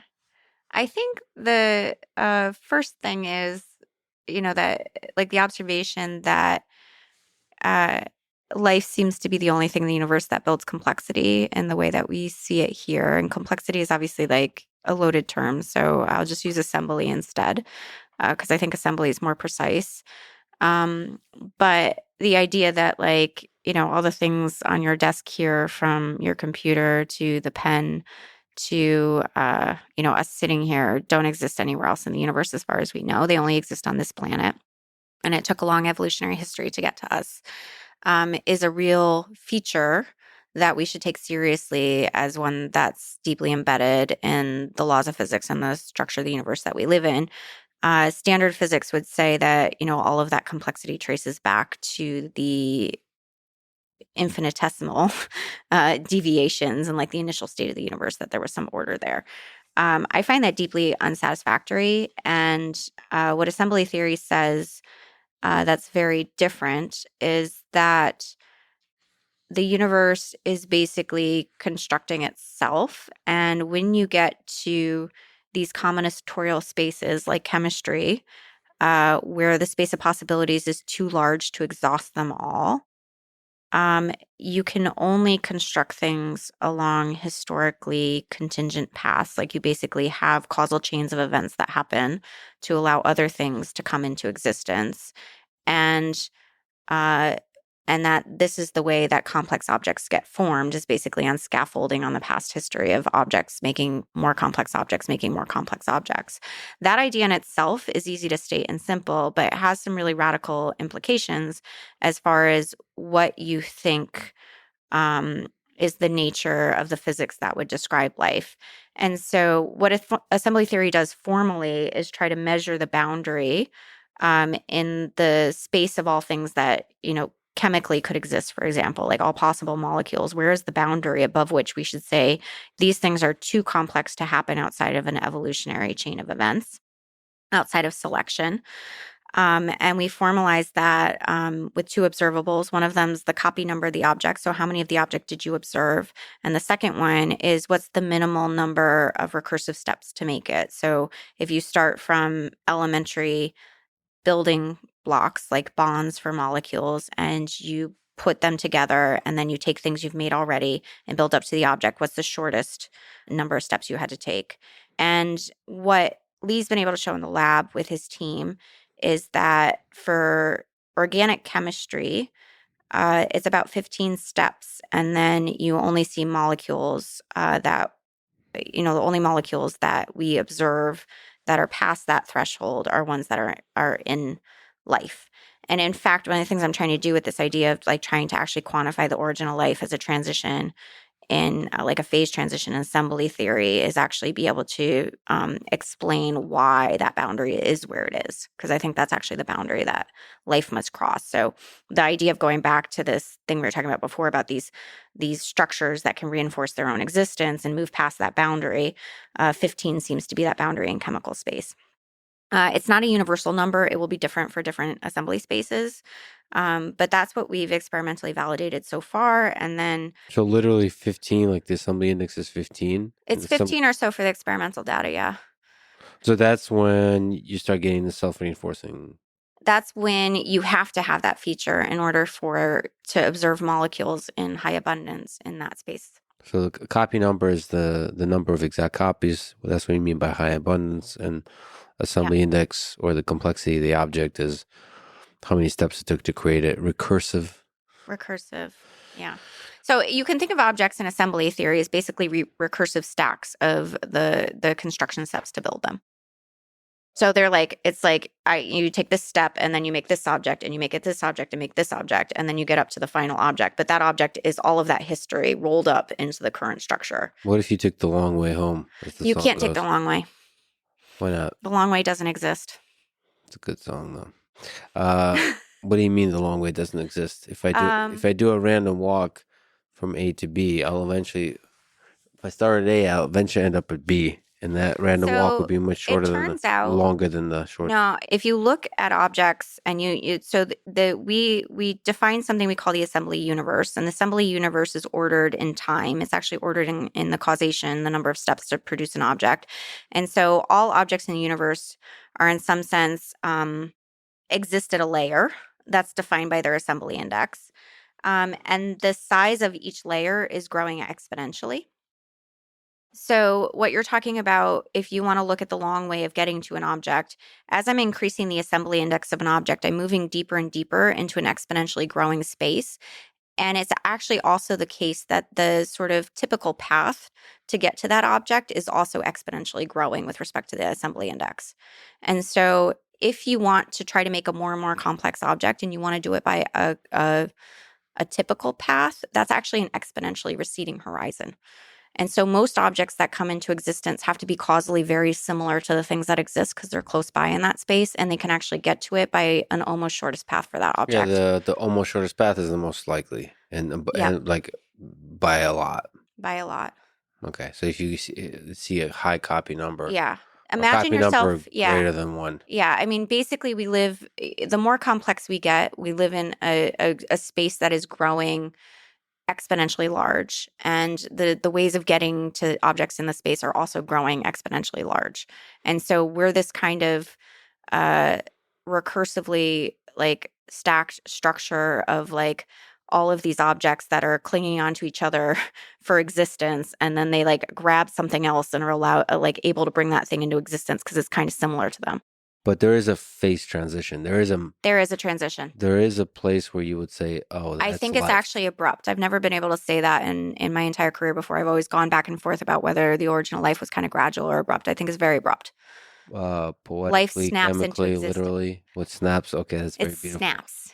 Okay, We'll but be poetic today. But no, I think there's like a lot of random exploration. And then and then the structure, the possibility space just collapses on the structure kind of really fast. That can reinforce its own existence because it's basically fighting against non existence. yeah, you tweeted the most significant struggle for existence in the evolutionary process is not among the objects that do exist, but between the ones that do and those that never have the chance to. Yeah. This is where selection does most of its causal work. The the objects that never get a chance to exist.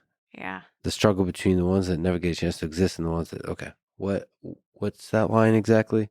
I don't know. We can make songs out of all of these. What are Well, the objects that never get a chance to exist? What does that mean? so there was this website. I forgot what it was, but it's like a neural network that just generates a human face.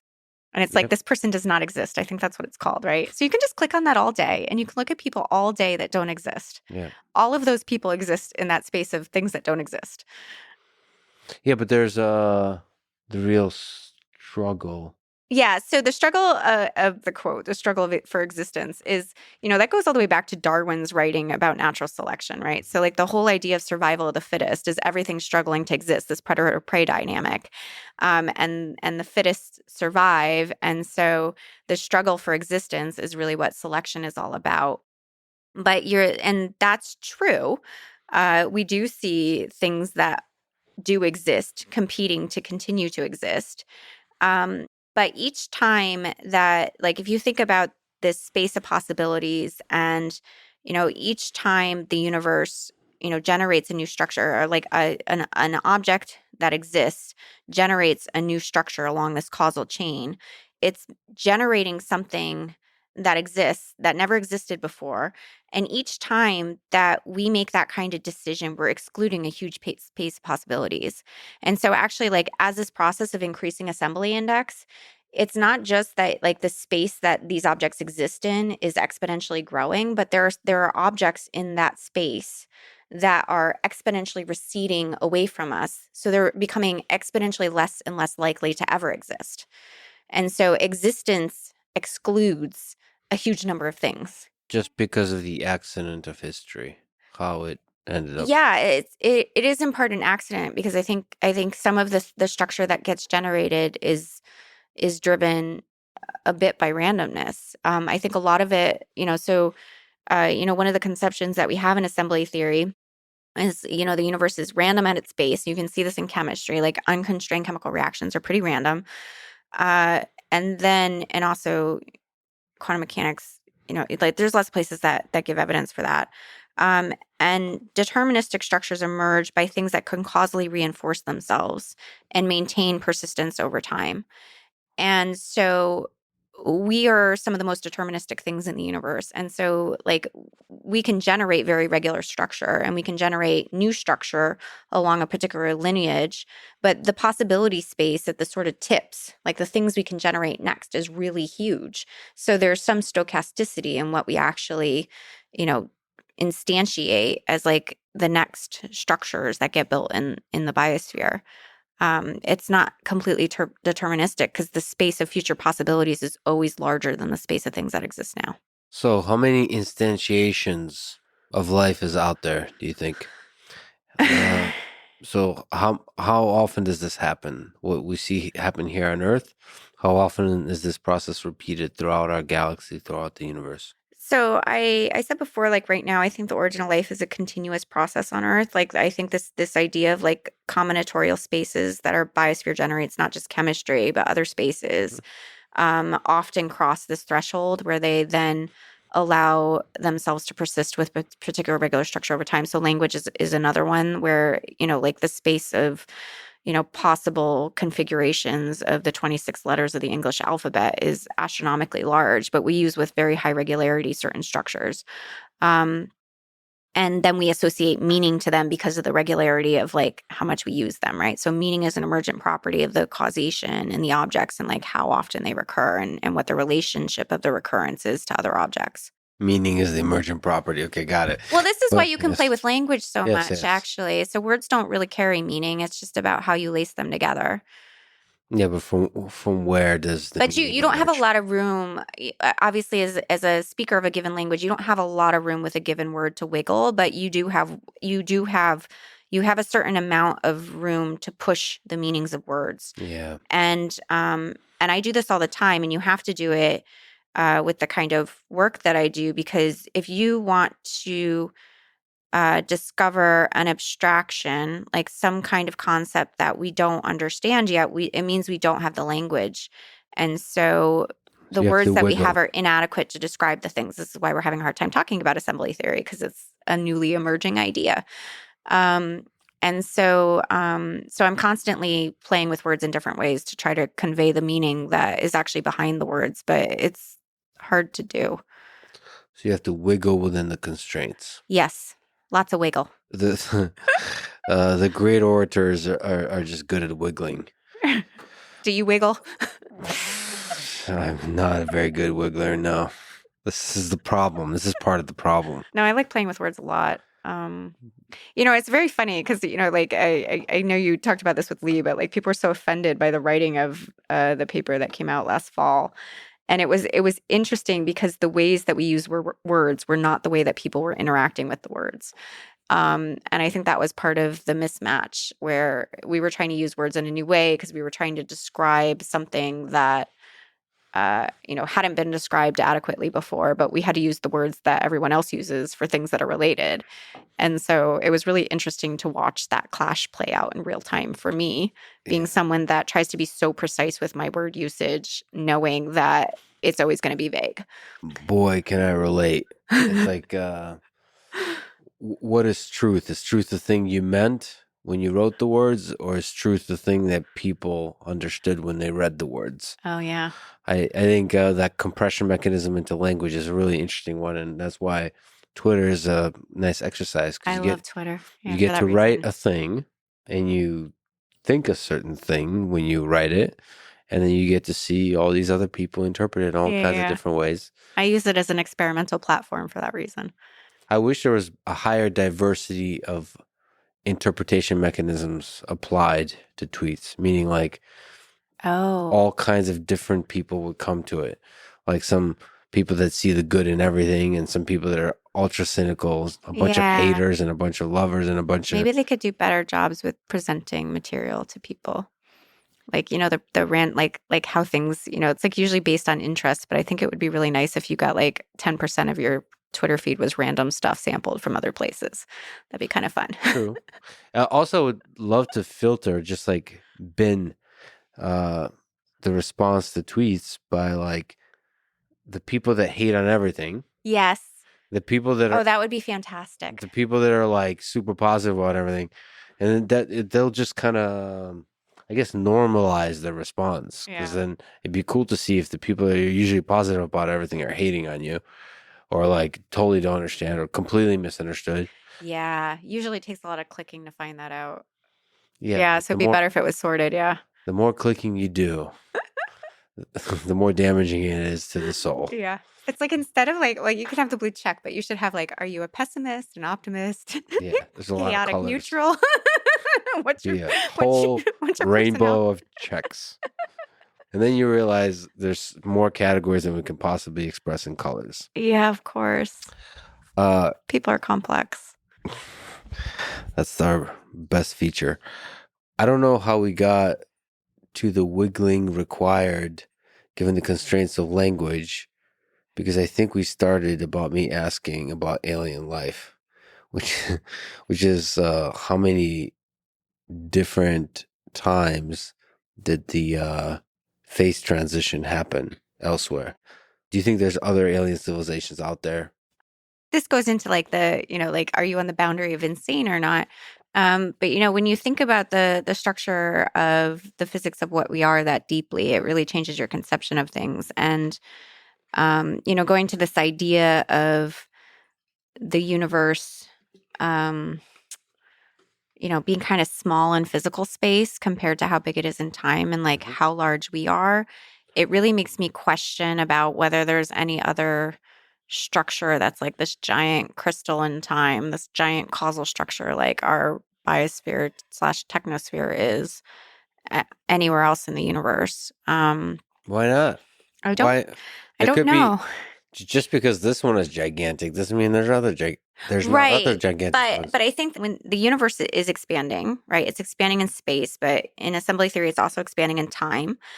Um, and actually, that's driving the expansion in space. And the expansion in time is also driving the expansion in the sort of combinatorial space of things on our planet. So that's driving the sort of, pace of technology and all the other things. So time is driving all of these things, which is a little bit crazy to think that the universe is just getting bigger because time is getting bigger.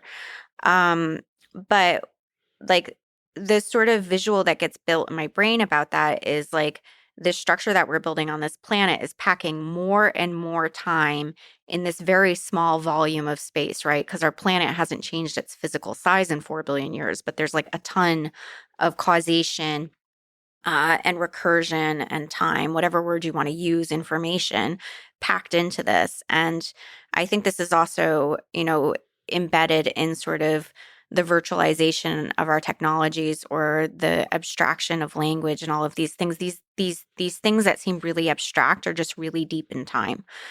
And so what that looks like is you have a planet that becomes increasingly virtualized. And so it's getting bigger and bigger in time, but not really expanding out in space. And the rest of space is like kind of moving away from it. It's a sort of exponentially receding horizon. And I'm just not sure how far into this evolutionary process something gets if it can ever see that there's another such structure out there. What do you mean by virtualized in that context?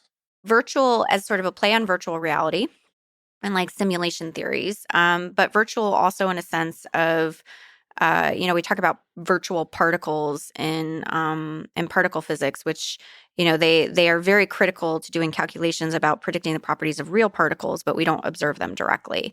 So what I mean by virtual here is virtual reality for me.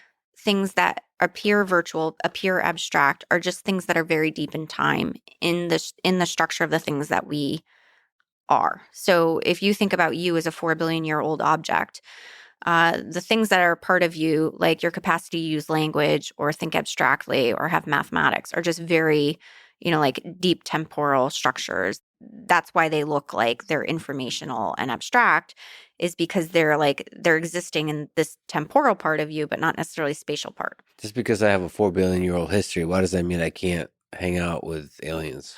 There's a couple ideas that are embedded here. So one of them comes again from Paul. He wrote this book years ago about like the eerie silence and why we're alone. And he concluded the book with this idea of quintelligence or something, but like this idea that like really advanced intelligence would basically just build itself into a quantum computer, and it would want to operate in the vacuum of space because that's the best place to do quantum computation. And it would just like run out all of its computations indefinitely, but it would look completely dark to the rest of the universe. And I don't think, as typical, like I don't think that's actually like the right physics, but I think something about that idea, as I do with all ideas, is partially correct. And Freeman Dyson also had this amazing paper about how long life could persist in a universe that was exponentially expanding. And his conception was like if you imagine an analog life form, it could run slower and slower and slower and slower and slower as a function of time. And so it would be able to run indefinitely even against an exponentially expanding universe because it would just run exponentially slower.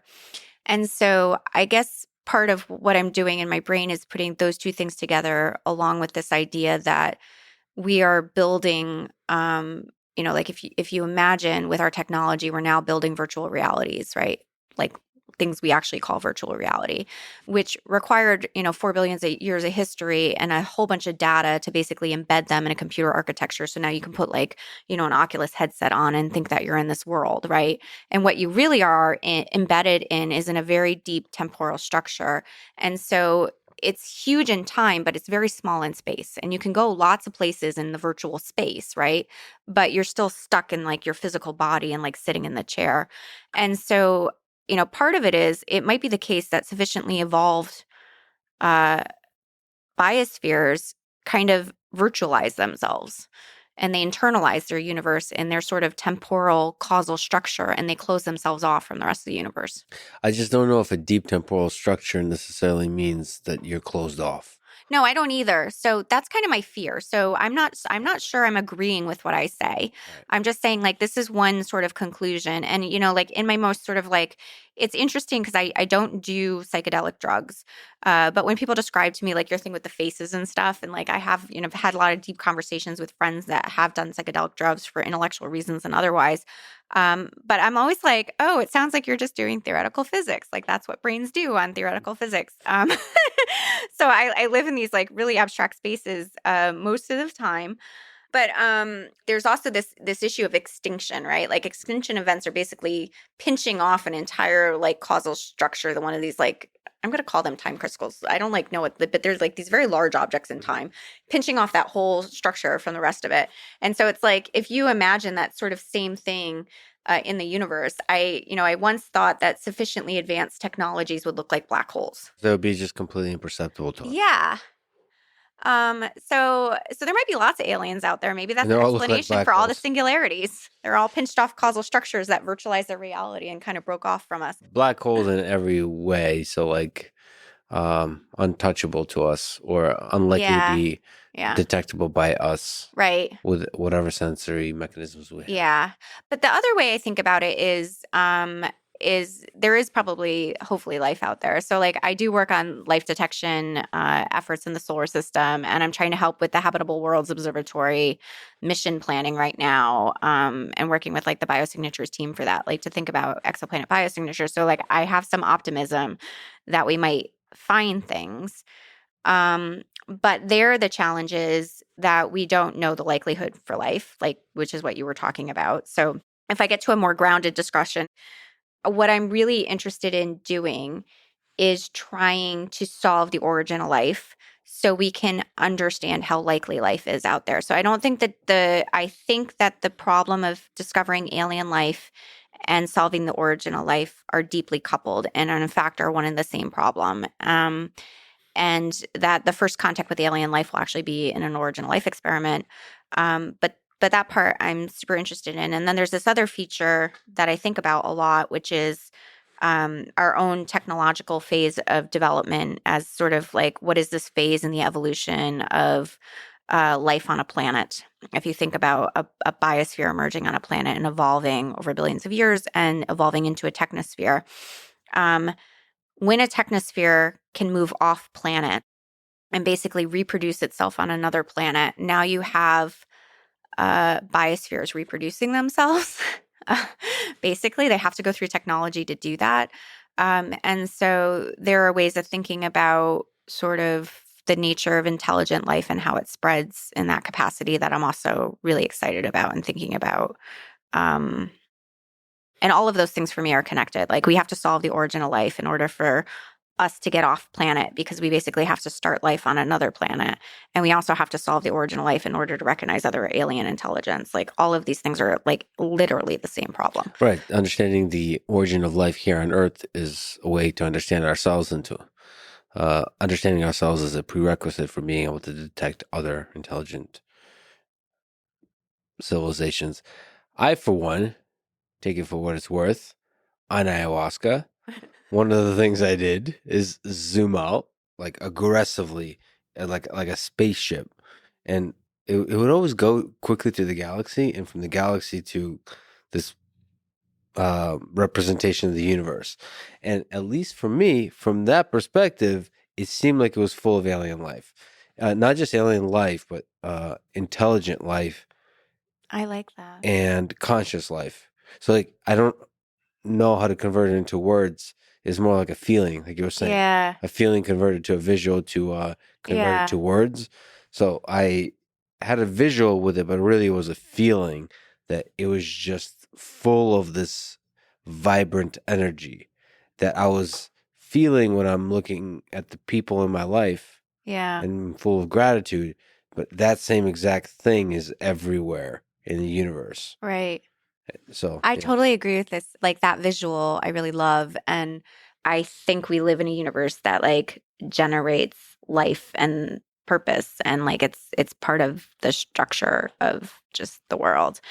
And so maybe like this sort of lonely view I have is I never thought about it this way till you're describing that. I was like, I want to live in that universe. And I'm like a very optimistic person and I love building visions of reality that are positive. But I think for me right now in the intellectual process, I have to tunnel through this particular way of thinking about the loneliness of being like separated in time from everything else, which I think like we also all are because time is what defines us as individuals. So part of you is drawn to the trauma of being alone, deeply Yeah. in a physics Yeah, but also based part sense. part of what I mean is like you have to go through ideas you don't necessarily agree with to work out what you're trying to understand. And I'm trying to be inside this structure so I can really understand it. And I don't think I've been able to like I'm so deeply embedded in what we are intellectually right now that I don't have an ability to see these other ones that you're describing if they're there.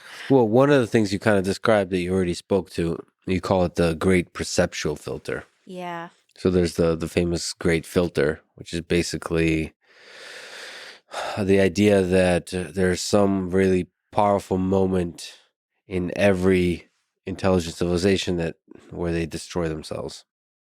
Yeah. That explains why we have not seen aliens. And you're saying that there's something like that in the temporal history of the creation of complex objects, that at a certain point they become an island too far to reach based on the I hope perceptions not, that you but have. yeah, I worry about it. Yeah. But that's basically meaning there's something fundamental about the universe where if the more complex you become, the harder it will be to perceive other complex Yeah. I mean, just creations. think about us with microbial life, right? Like we used to once be cells. And for most of human history, we didn't even recognize cellular life was there until we built a new technology, microscopes that allowed us to see them. Right. Yeah. So it's kind of weird, right? Like things And that they're close to they're us, close, they're everywhere. but also in the history of the development of complex objects, they're pretty close. Yeah, super close. Super close. Like, yeah, I mean, everything on this planet is like, Yeah. it's like pretty much the same thing. Like the space of possibilities is so huge. It's like we're virtually identical. So, how many flavors or kinds of life do you think are possible? I'm like trying to imagine all the little flickering lights in the universe, like in the way that you were describing it. That was kind of Yeah, it cool. was so. I mean, it was obvious to me. It was exactly that. It was like lights. Yeah, The way you maybe see a city, but a yeah, city from like up above, you see a city with the flickering lights, but there's a coldness to the city.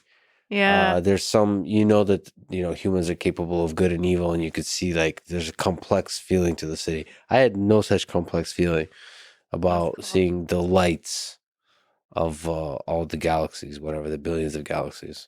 Yeah, this is kind of cool. I'll answer the question in a second, but it's just maybe like this idea of flickering lights and intelligence is interesting to me because like we have such a human centric view of alien intelligences that a lot of the work that I've been doing with my lab is just trying to take inspiration from non-human life on Earth. And so I have this really talented undergrad student that's basically building a model of alien communication based on fireflies. So one of Nice. my colleagues, or at Peleg, she's totally brilliant, but she goes out with like GoPro cameras and like, films in high resolution, all these firefly flickering. And she has like this theory about how their signaling evolved to like maximally differentiate the flickering pattern. So like she has a theory basically that predicts, like this species should flash like this. If this one's flashing like this other one's going to do it at a slower rate so that like they can distinguish each other living in the same environment. And so this undergrad's building this model where you have like a pulsar background of all these like giant flashing sources in the universe, and an alien intelligence, wants to signal it's there. So it's flashing like a firefly. Uh, and I like the idea of thinking about non-human aliens. So that was really fun. The mechanism of the flashing, unfortunately, is like the diversity of that is very high, and we might not be able to see it. That's what. Yeah, well, I think there's some ways we might be able to differentiate that signal. I'm still thinking about this part of it. So one is like if you have pulsars and they all have a certain spectrum to their pulsing patterns, and you have this one signal that's in there that's basically tried to maximally differentiate itself from all the other sources in the universe, it might stick out in the distribution. Like there might be ways of actually being able to tell if it's an anomalous pulsar, basically. But I don't know if that would really work or not. So still thinking about it. You tweeted, if one wants to understand how truly combinatorially and compositionally complex our universe is, They only need step into the world of fashion. Yeah. It's bonkers Totally how big the bonkers. constructible space of human aesthetics is. Can you explain? Can we Uh, explore the space of human aesthetics? yeah, I don't know. I've been kind of obsessed with the I never know how to pronounce it. Chaparelli, like like they have ears and things. Like it's such like a weird grotesque aesthetic, but like it's totally bizarre. But what I meant, I have a visceral experience when I walk into my closet. I have like a lot of How big is your closet? It's pretty big. Uh, it's like I do assembly theory every morning when I walk in my closet because I really like a very large combinatorial diverse palette, but I never know what I'm going to build in the morning. Do you get rid of stuff?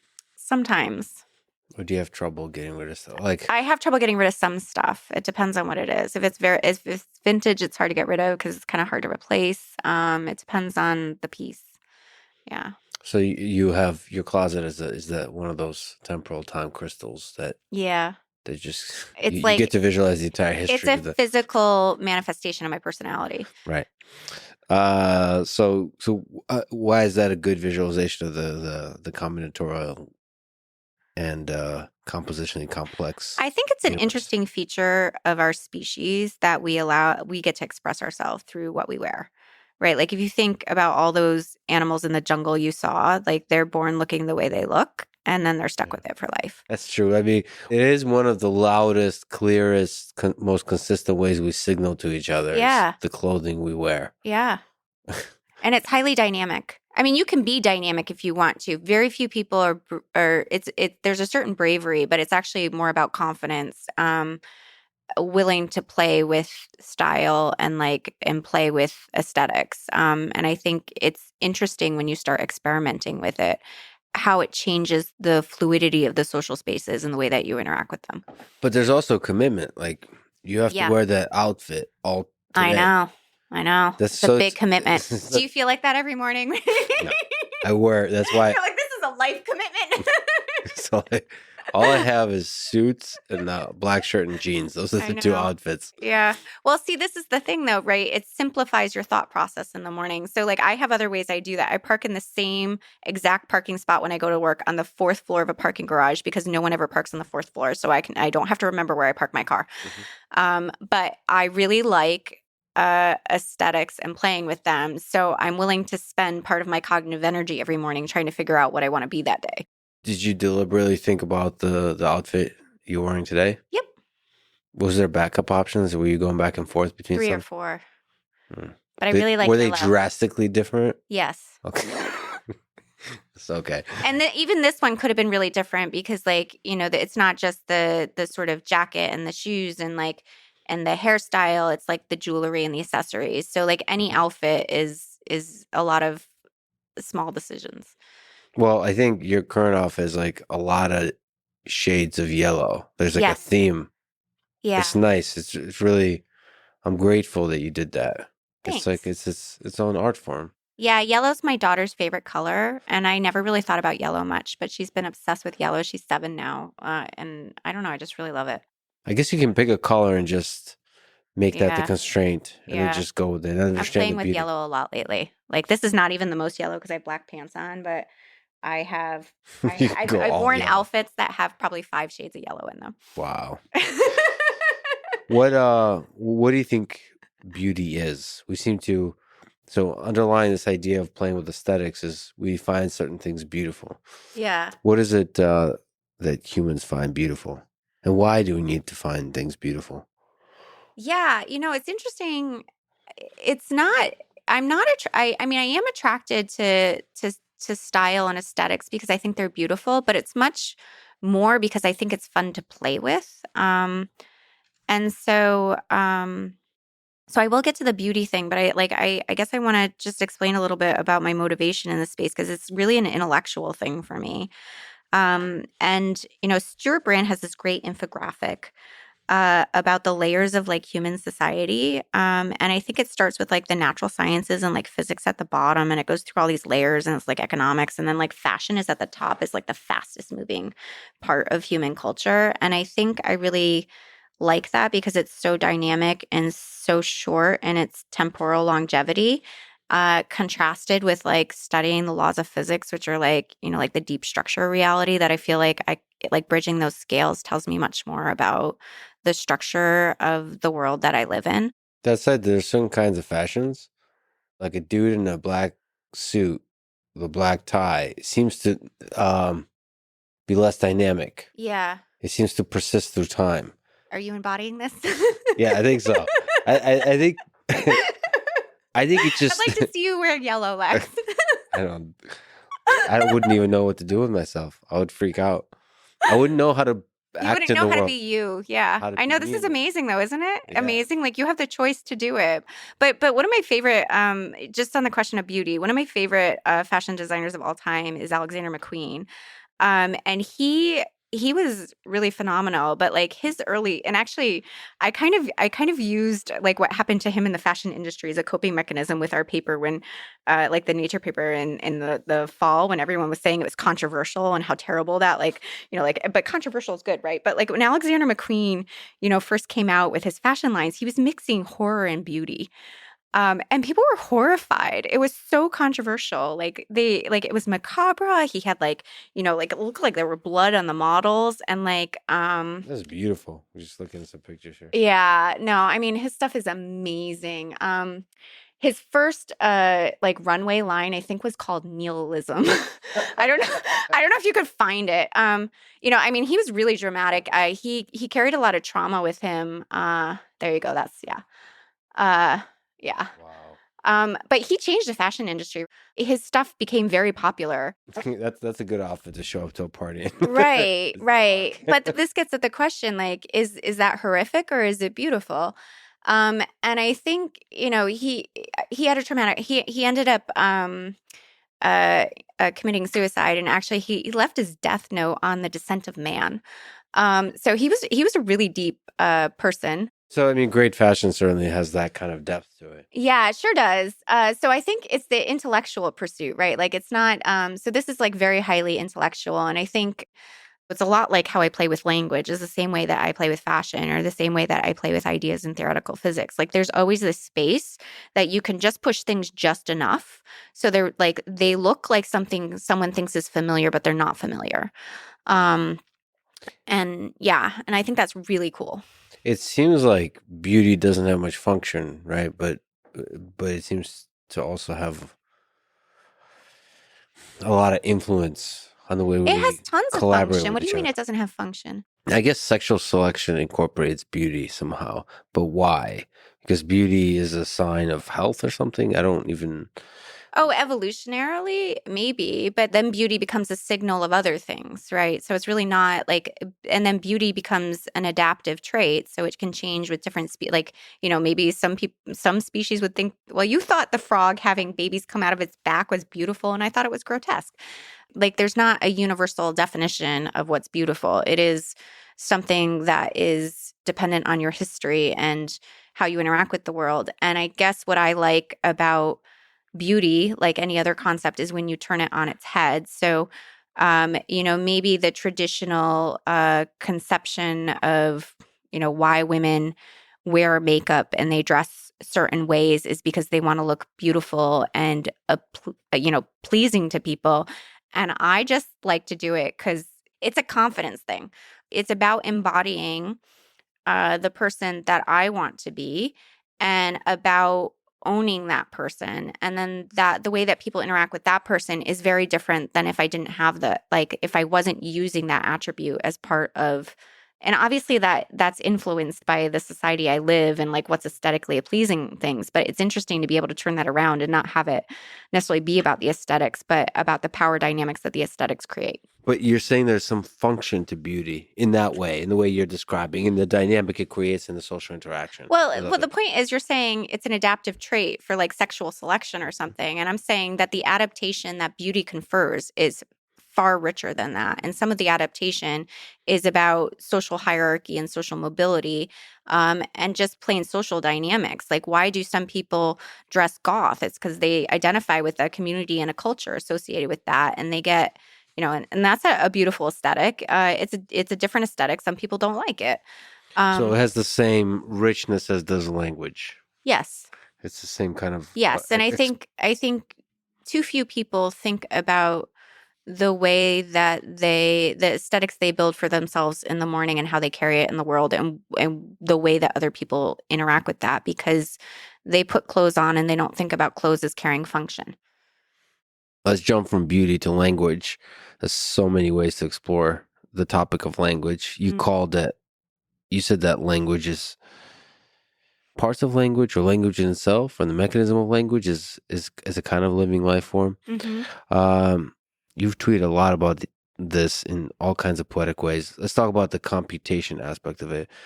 You s- you you tweeted, "The world is not a computation, but computation is our best current language for understanding the world.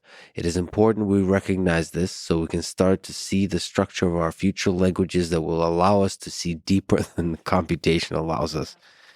So, what's the use of language in helping us understand and make sense of the world?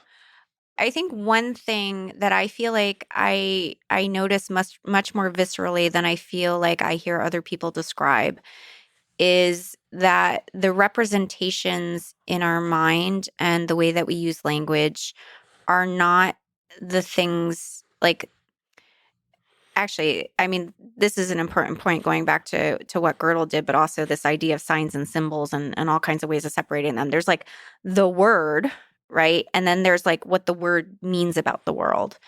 And we often confuse those things. And what I feel very viscerally, I almost sometimes think I have some kind of like synesthesia for language or something, and I just Mhm. like don't interact with it like the way that other people do. But for me, words are objects, and the objects are not the things that they describe. They have like a different ontology to them. Like they're physical things, and they carry causation and they can create meaning, but they're not they're not what we think they are. And also like the internal representations in our mind, like the things I'm seeing about this room are probably, like there's small projection of the things that are actually in this room. And I think we have such a difficult time moving past the way that we build representations in the mind and the way that we structure our language to realize that those are approximations to what's out there, and they're fluid and we can play around with them and we can see deeper structure underneath them, that I think like we're missing a lot. Yeah, but also the life of the mind is in some ways richer than the physical reality. So, Sure. what's going on in your mind, it might be a projection of what's Right. actually here, but there's also all kinds of other stuff going on there. Yeah, for sure. I love this essay by Poincaré about like mathematical creativity, where he talks about this sort of like frothing of all these things, and then like somehow you build theorems on top of it and they become kind of concrete. But like, and I also think about this with language. It's like there's a lot of stuff happening in your mind, but you have to compress it in this few sets of words to try to convey it to someone. So it's a compactification of the space. And it's not a very efficient one. And I think just recognizing that there's a lot that's happening behind language is really important. I think this is one of the great things about the existential trauma of large language models. I think is the recognition that language is not the only thing required. Uh, like there's something underneath it, not by everybody. Can you just speak to the feeling you have when you think about words? So, is there like what's the magic of words to you? Is it like do you feel it almost sometimes feels like you're playing with it, like Yeah, I was just gonna say it's like a playground. but you're almost like I think one of the things you enjoy, maybe I'm projecting, is deviating, like using words in ways that not everyone uses them, like Yes, slightly sort of deviating from the norm a little bit, I love doing that in everything I do, but especially with language. but not so far that it doesn't make sense. Exactly. So you're always like tethered to reality, to the norm, but like Mhm. are playing with it, like basically fucking with people's minds a little bit. I mean, like, and in so doing, creating a different perspective on the thing that's been previously explored in a different way. Yeah, it's literally my favorite thing to do. Yeah. Like, Use words as one way to make people think. yeah. So a lot of my sort of like what happens in my mind when I'm thinking about ideas is I've been presented with this information about how people think about things. And I try to go around to different communities and hear the ways that different, whether it's like, hanging out with a bunch of artists or philosophers or scientists thinking about things, like they all think about it different ways. And then I just try to figure out, like, how do you take the structure of the way that we're talking about it and turn it slightly? So you have all the same pieces that everybody sees are there, but the description that you've come up with seems totally different. So they can understand that there's, like, they understand the pattern you're describing, but they never heard the structure underlying it described the way that you describe it. Is there words or terms you remember that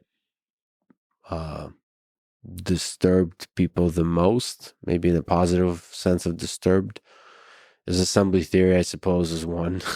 Yeah, I mean, the first couple sentences of that paper disturbed people a lot, and I think they were really carefully constructed in exactly this kind of way. What was that? Let me look it up. Oh, it was really fun. But I think it's interesting because I do, sometimes I'm very upfront about it. I say I'm going to use the same word in probably 6 different ways uh, in a lecture, and I will. You write, scientists have grappled with reconciling biological evolution with the immutable laws of the universe defined by physics. Yeah. These laws underpin life's origin, evolution, and the went through this with me when he was here too. the development of human culture. Well, he was, I think your love for words runs deeper than these. Yeah, for sure. I mean, this is part of the sort of brilliant thing about our collaboration is, complementary skill sets. So I love playing with the abstract space of language, and it's a really interesting playground when I'm working with Lee, because he thinks at a much deeper level of abstraction than can be expressed by language, and the ideas we work on are hard to talk about for that reason. What do you think about computation as a language? I think it's a very poor language. A lot of people think it's a really great one, but I think it has some nice properties. But I think the feature of it that is compelling is this kind of idea of universality, that, like, you can, if you have a language, you can describe things in any other language. Well, for me, one of the people who kind of revealed the expressive power of computation, aside from Alan Turing, is Stephen Wolfram, through all the explorations of like cellular automata type of objects that he did in A New Kind of Science and afterwards. So what do you get from that? Like, the kind of computational worlds that are revealed through even something as simple as cellular automata. Like, it seems like that's a really nice way to explore languages that are far outside our human languages, and do so rigorously, and understand how those kinds of complex systems can interact with each other, can emerge, all that kind of stuff. I don't think that they're outside our human languages. I think they define the boundary of the space of human languages.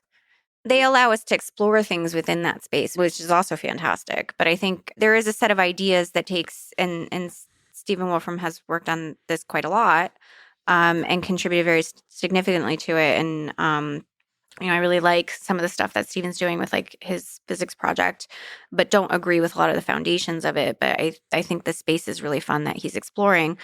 There's this assumption that computation is at the base of reality.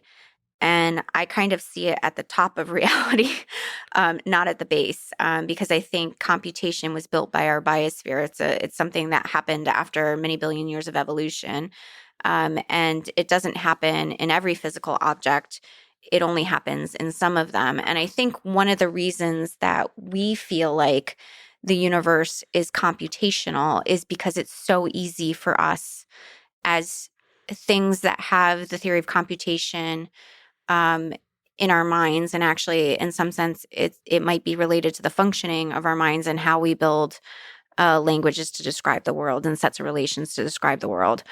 But it's easy for us to go out into the world and build computers. And then we mistake our ability to do that with assuming that the world is computational.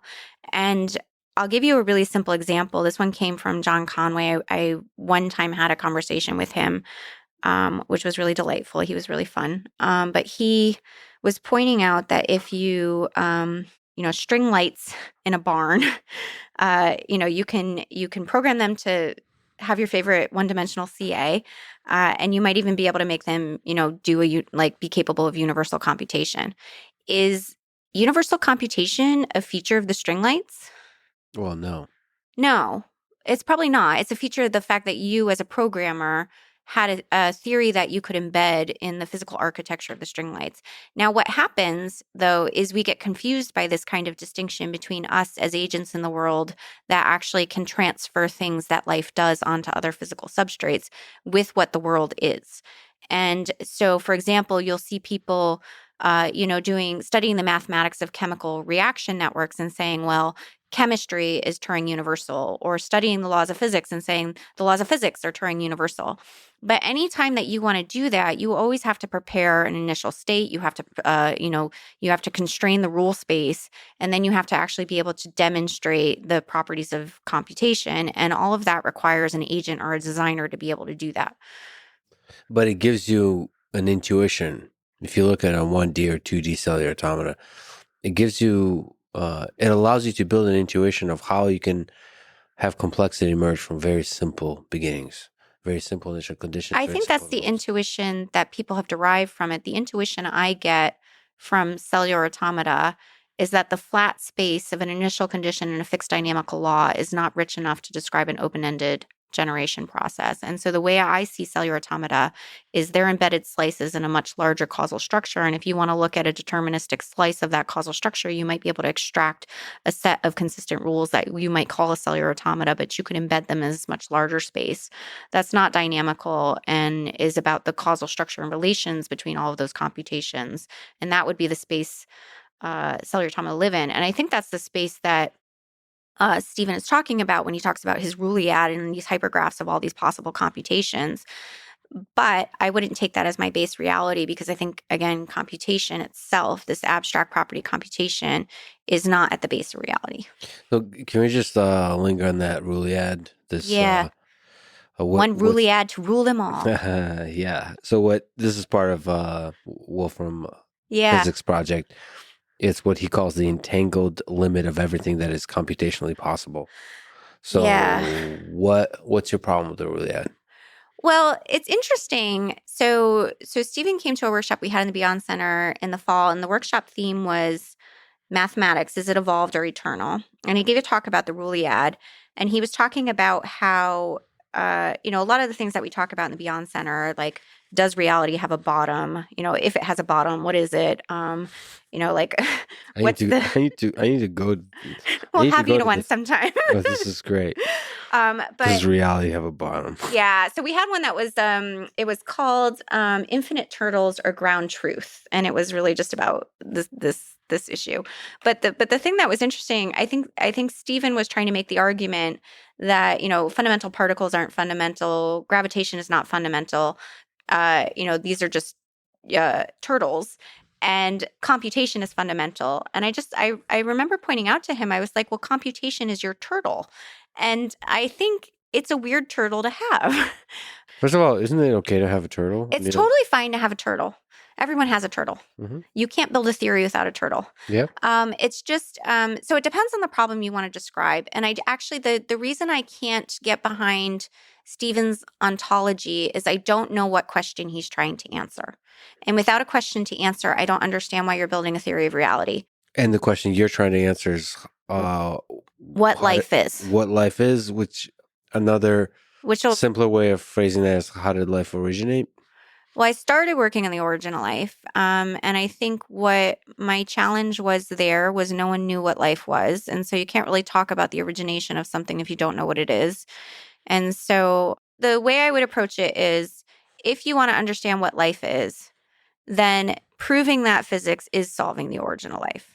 So there's the theory of what life is, but there's the actual demonstration that theory is an accurate description of the phenomena you aim to describe. So again, they're the same problem. It's not like I can decouple origin of life from what life is. It's like that is the problem. And the point I guess I'm making about having a question is, no matter what slice of reality you take, what regularity of nature you're going to try to describe, there will be there will be an abstraction that unifies that structure of reality, hopefully, and that will have a fundamental layer to it, right? Because you have to explain something in terms of something else. But so if I want to explain life, for example, then my fundamental description of nature has to be something I think that has to do with time being fundamental. But if I wanted to describe, I don't know, the sort of interactions of uh, matter and light, I have elementary particles be fundamental. If I want to describe electricity and magnetism in the 1800s, I have to have waves be fundamental, right? So like or in quantum mechanics, like it's a wave function that's fundamental because that's the sort of explanatory paradigm of your theory. So I guess I don't know what problem saying computation is fundamental solves. Doesn't he want to understand how does the basic quantum mechanics and general relativity emerge?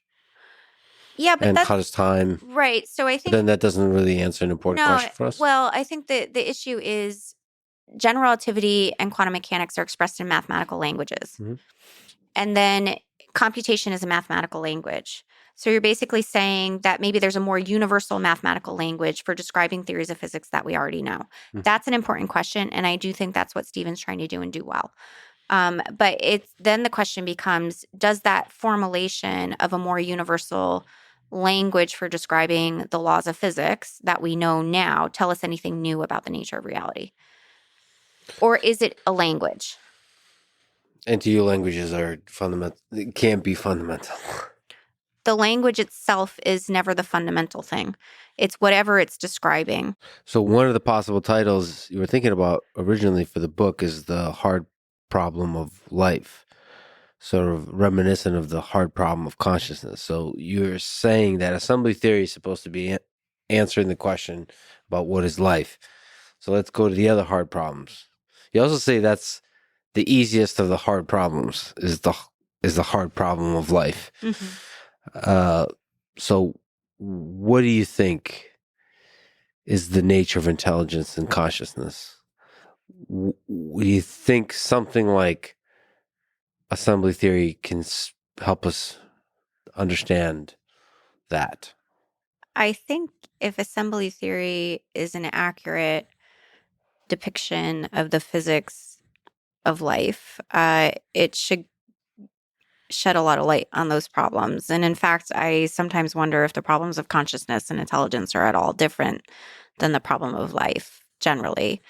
And I'm of two minds of it, but I in general try to, like the process of my thinking is trying to regularize everything into one theory. So pretty much every interaction I have is like, oh, how do I fold that into? And like, so I'm just building this giant abstraction that's basically trying to take every piece of data I've ever gotten in my brain into a theory of what life is.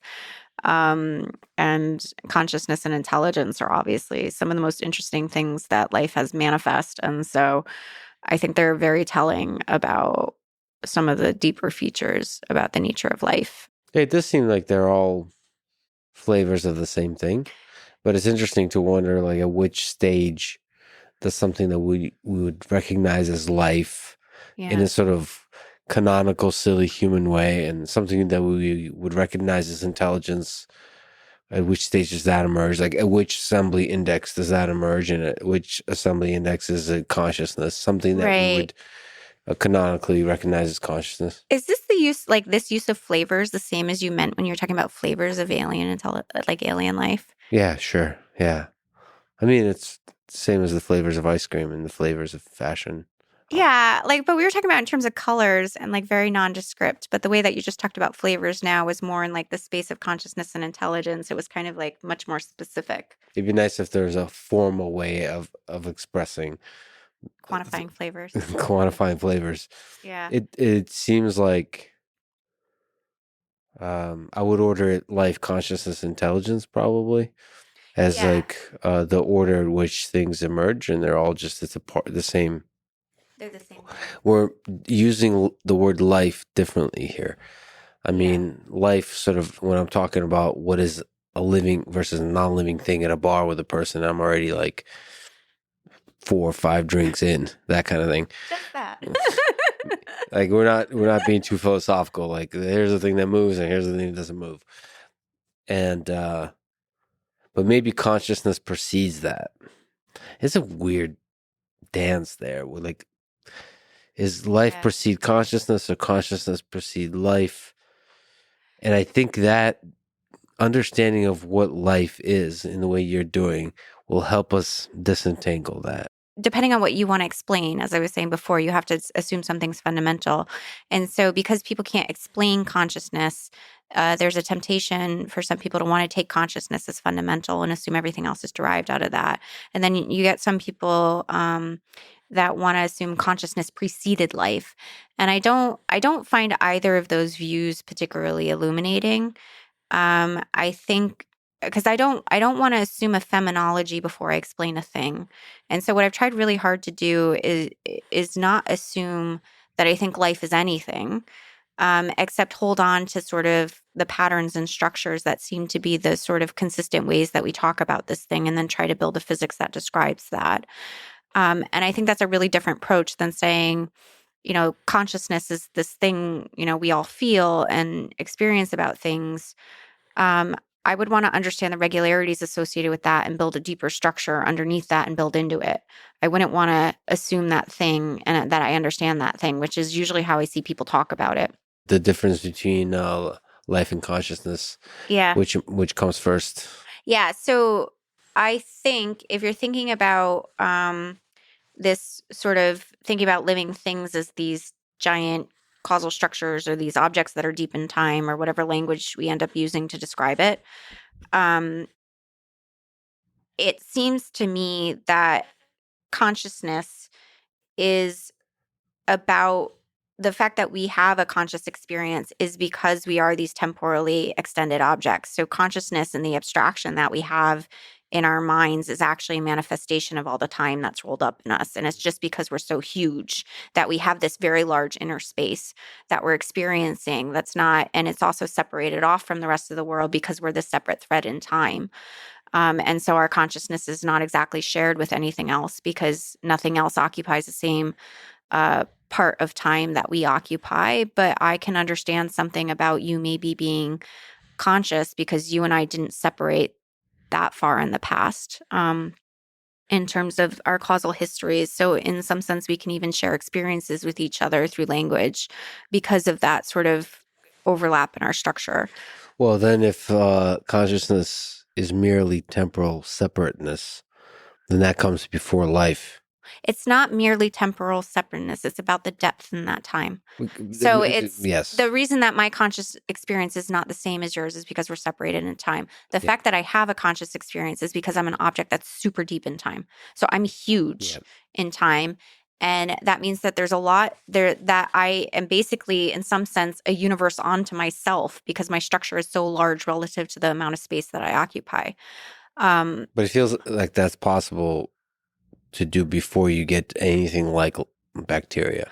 I think there's a horizon, and I don't know how to articulate this yet. It's a little bit like the horizon at the origin of life, where the space inside a particular structure becomes so large that it has some access to a space that's not, that doesn't feel as physical. It's almost like this idea of counterfactuals.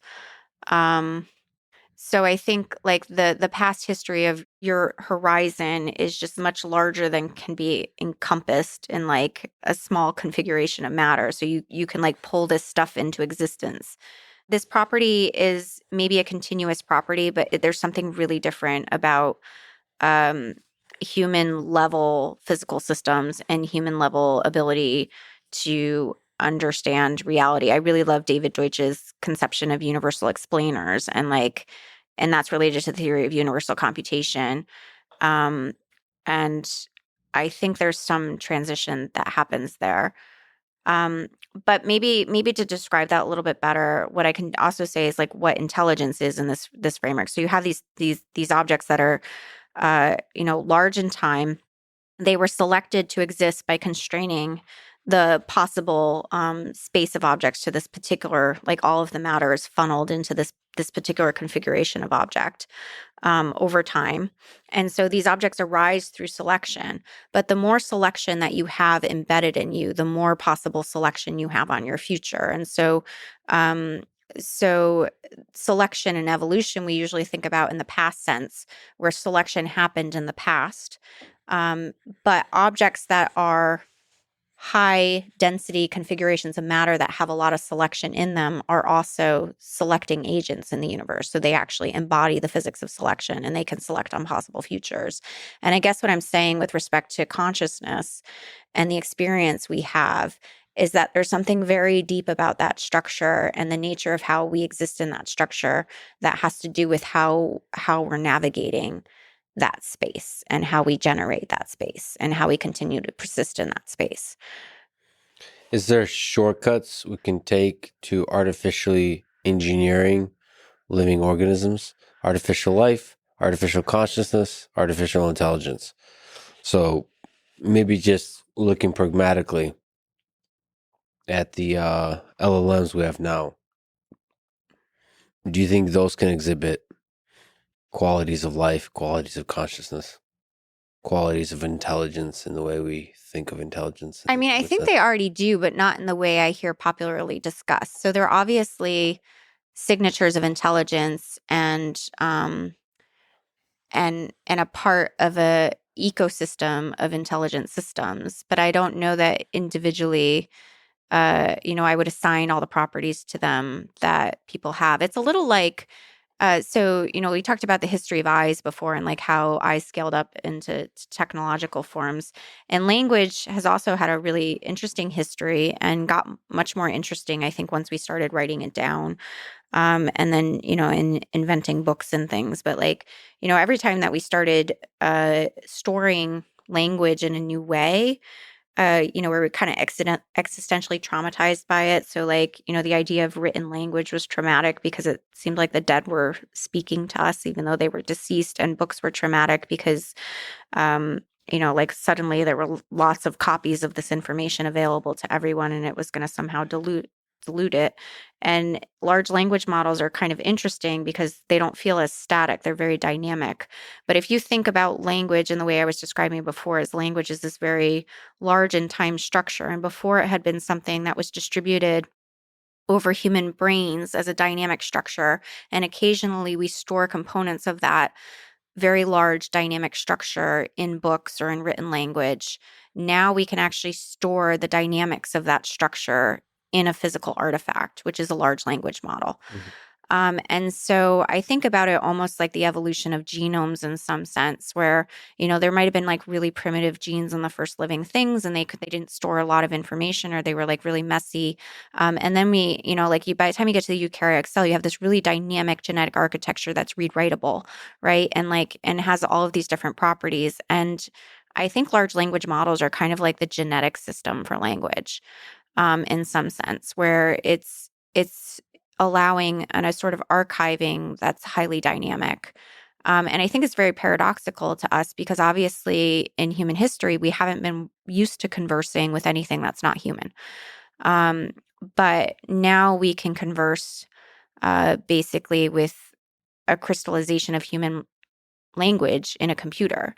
That's a highly dynamic crystal because it's a crystallization in time of this massive abstract structure that's evolved over human history and is now put into a small device.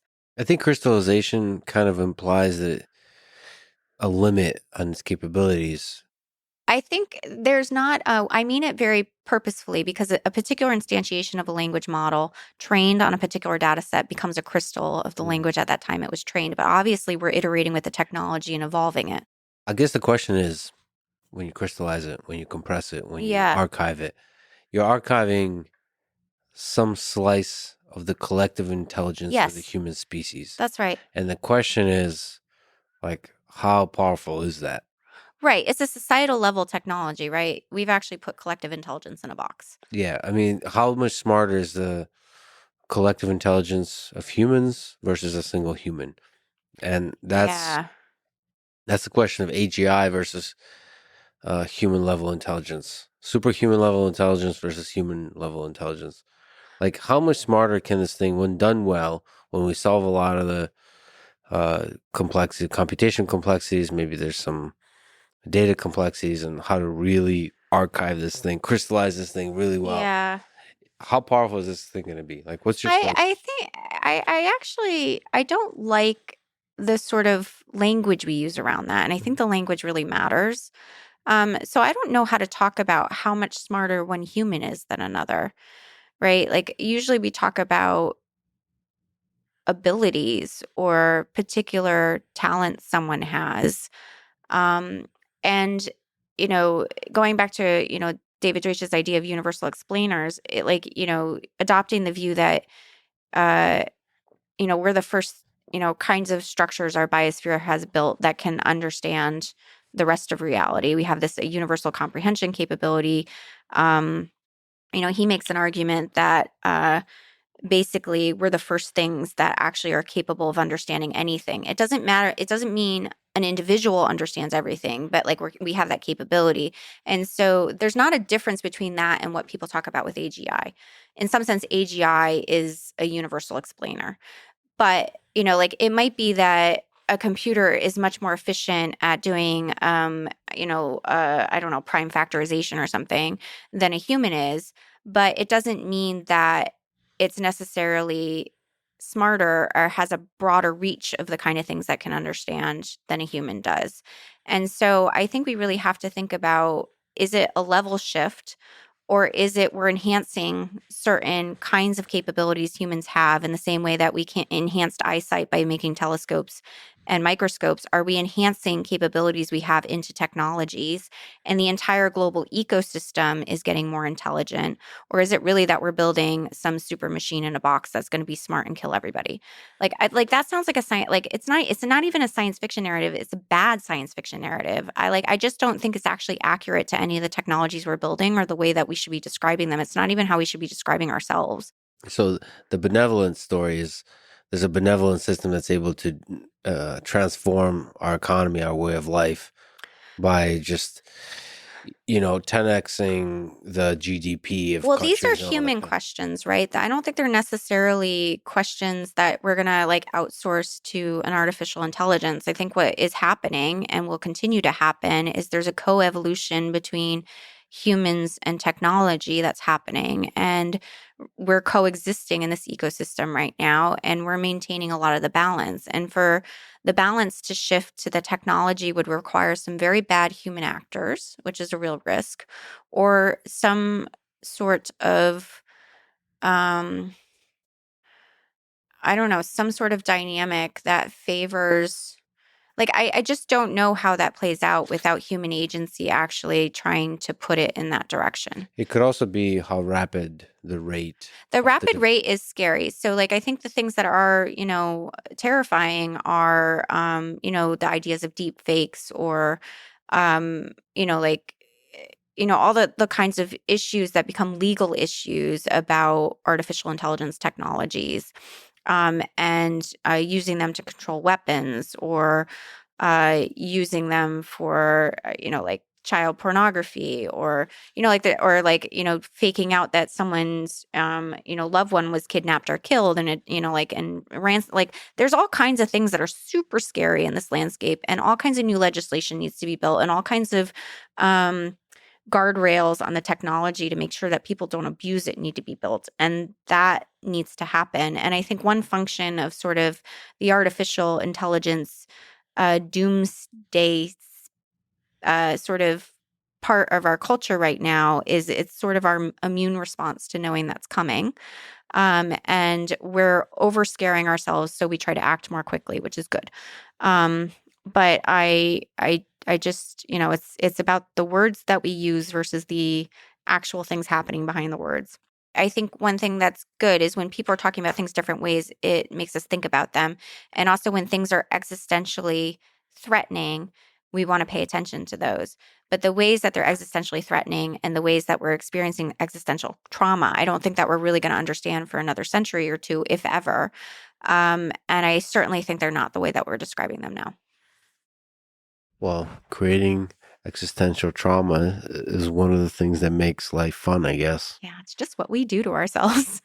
It gives us really exciting big problems to solve. Yeah, for sure. Do you think we will see these AI systems become conscious or convince us that they're conscious? And then maybe we'll have relationships with them, romantic relationships? Well, I think people are going to have romantic relationships with them. And I also think that some people will be convinced already that they're conscious. But I think in order, what does it take to convince people that something is conscious? I think that we actually have to have an idea of what we're talking about, that it's like we have to have a theory that explains when things are conscious or not, that's testable, right? And we don't have one right now. So I think until we have that, it's always going to be this sort of gray area where some people think it has it and some people think it doesn't, because we don't actually know what we're talking about that we think it has. So do you think it's possible to get out of the gray area and really have a formal test for consciousness For sure. and for life, For sure. as we've been talking about for somebody there? Yeah. Consciousness is a tricky one. It is a tricky one. I mean, that's why it's called the hard problem of consciousness, because it's hard.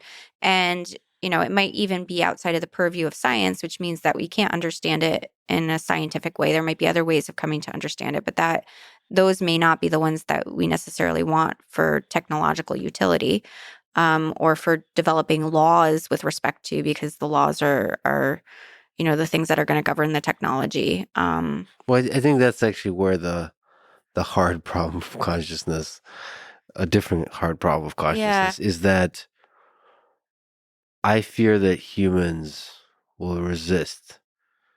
That's the last thing they will resist, is calling something else conscious. Oh, that's interesting. I think it depends on the culture, though, because I mean, some cultures already think like everything's imbued with, a life essence or kind of conscious. I don't think those cultures have nuclear weapons. No, they don't. They're probably not building the most advanced technologies.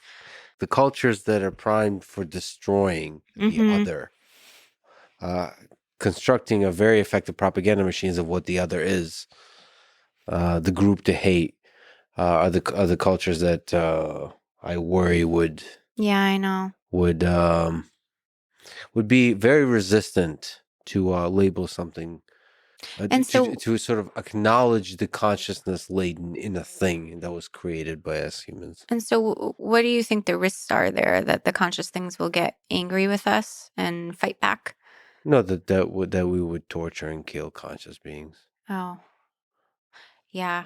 I think we do that quite a lot. Yeah. Anyway, I mean, I don't, I mean, it goes back to and I don't know how to feel about this, but, like we talked already about the predator prey thing, that like, in some sense, being alive requires eating other things that are alive. And even if you're a vegetarian or, like try to have you're still eating living things. Yeah, So maybe part of the story of Earth will involve a predator prey dynamic between humans that struggle and for human existence. creations, Yeah. and No, all of that is part of the but I technosphere. don't like thinking about them as like our technologies as a separate species, because this again goes back to this sort of levels of selection issue. And if you think about humans individually alive, you miss the fact that societies are also alive. And so I think about it much more in the sense of an ecosystem is not the right word, but we don't have the right words for these things of like, and this is why I talk about the technosphere. It's a system that is both human and technological. It's not human or technological. Um, and so this is the part that I think we're really good for and this is driving in part a lot of the sort of attitude of like, I'll kill you first with my nuclear weapons. We're really good at identifying things as other. We're not really good at understanding when we're the same or when we're part of an integrated system that's actually functioning together in some kind of cohesive way. So even if you look at the division in American politics or something, for example, it's important that there's multiple sides that are arguing with each other, because that's actually how you resolve society's issues. It's not like a bad feature. I think like some of the sort of extreme positions and like the way people talk about it are maybe not ideal. But that's how societies solve problems. What it looks like for an individual is really different than the societal level outcomes, and the fact that like there is I don't want to call it cognition or computation. I don't know what you call it, but like there is a process playing out in the dynamics of societies that we are all individual actors in. And like, we're not part of that, like it requires all of us acting individually, but like this higher level structure is playing out some things and like things are getting solved for it to be able to maintain itself.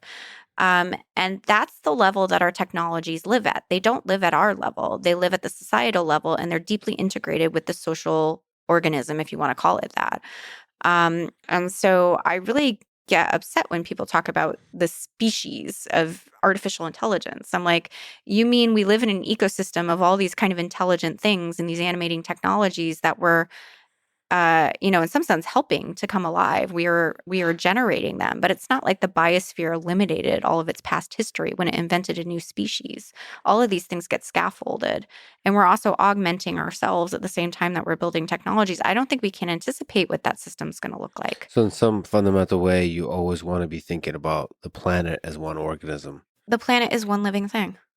What happens when it becomes multiplanetary? Is it still just still the same causal chain? Same causal chain. It's like when the first cell split into two. That's what I was talking about. When a planet reproduces itself, the technosphere emerges enough understanding.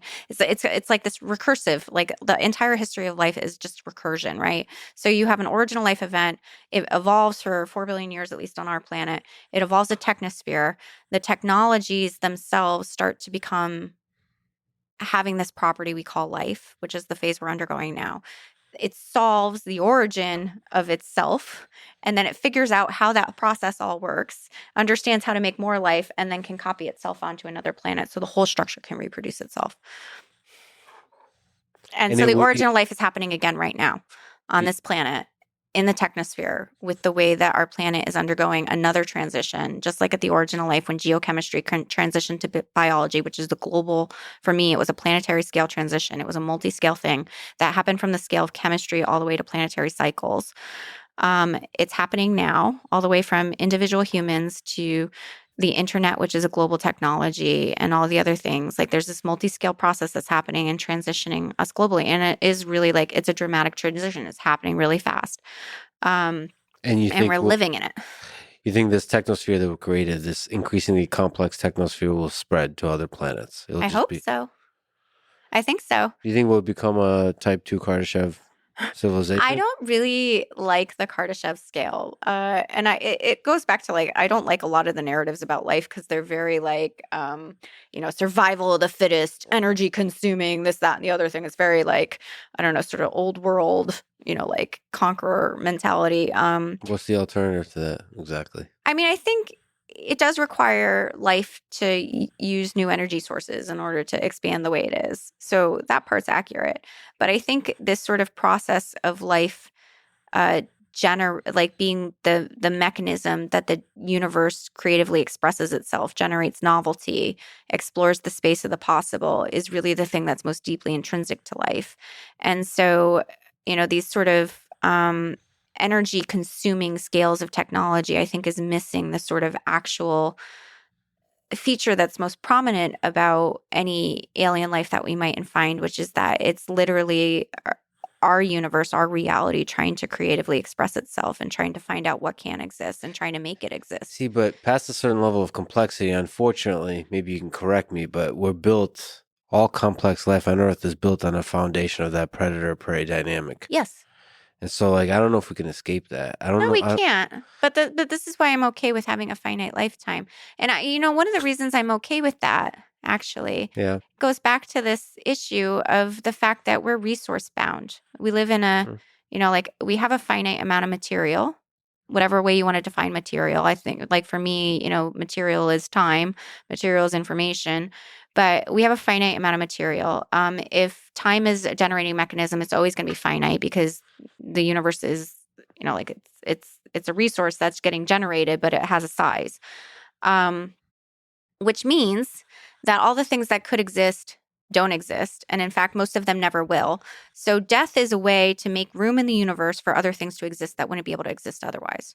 So if the universe over its entire temporal history wants to maximize the number of things, wants is a hard word, maximize a hard word, all these things are approximate, but wants to maximize the number of things that can exist, the best way to do it is to make recursively embedded stacked objects like us that have a lot of structure in a small volume of space, and to have those things turn over rapidly so you can create as many of them as possible. So there for sure is a bunch of those kinds of things throughout the universe. Hopefully. Hopefully our universe is teeming with life. This is like early on in the conversation, you mentioned that we really don't understand much. Like there's mystery all around us. Yes. If you had to like bet money on it, like what percent? So like say 1,000,000 years from now, the story of science and human understanding that started on Earth is written. Like, what chapter are we on? Are we like, is this like 1%, 10%, 20%, 50%, 90%? How much do we understand? Like the big stuff, not like the details of like big important questions. Yeah. And ideas. I think we're in our 20s. And 20% of the 20%? No, like age-wise, let's say we're in our 20s, but the lifespan is going to keep getting longer. You can't do that. I can. You know why I use that, though? I'll tell you why.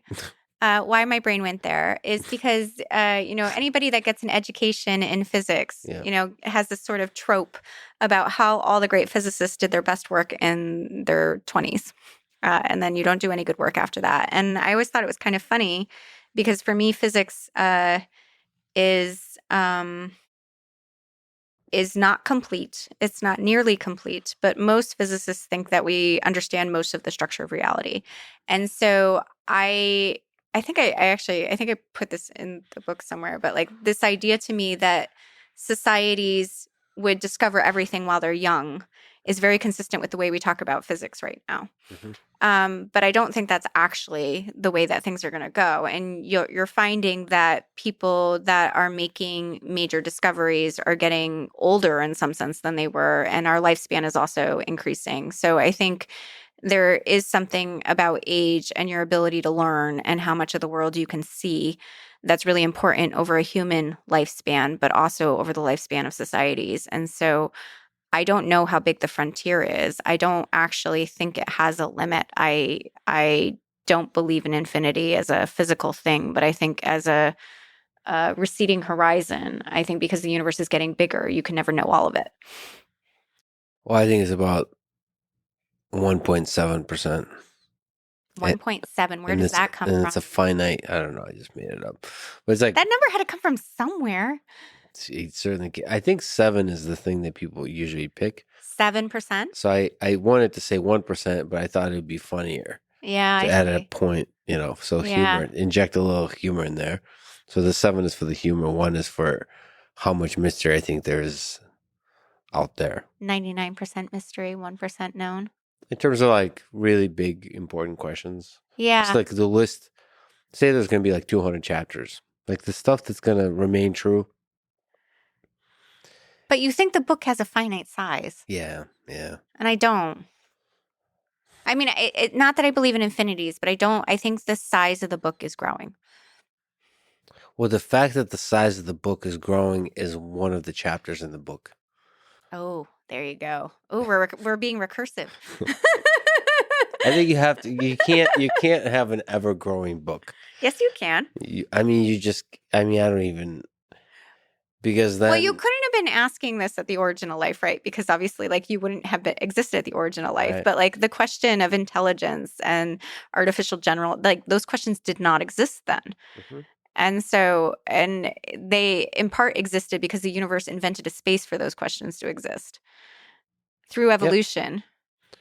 But like, I think that question will still stand 1,000 years from now. It will, but there will be other questions we can't anticipate now that we'll be asking. Yeah, and maybe we'll develop the kinds of languages that will be able to ask much better questions. Right, or like the theory of like gravitation, for example. Like when we invented that theory, like we only knew about the planets in our solar system, Right. And now, many centuries later, we know about all these planets around other stars and black holes and other things that we could never have anticipated.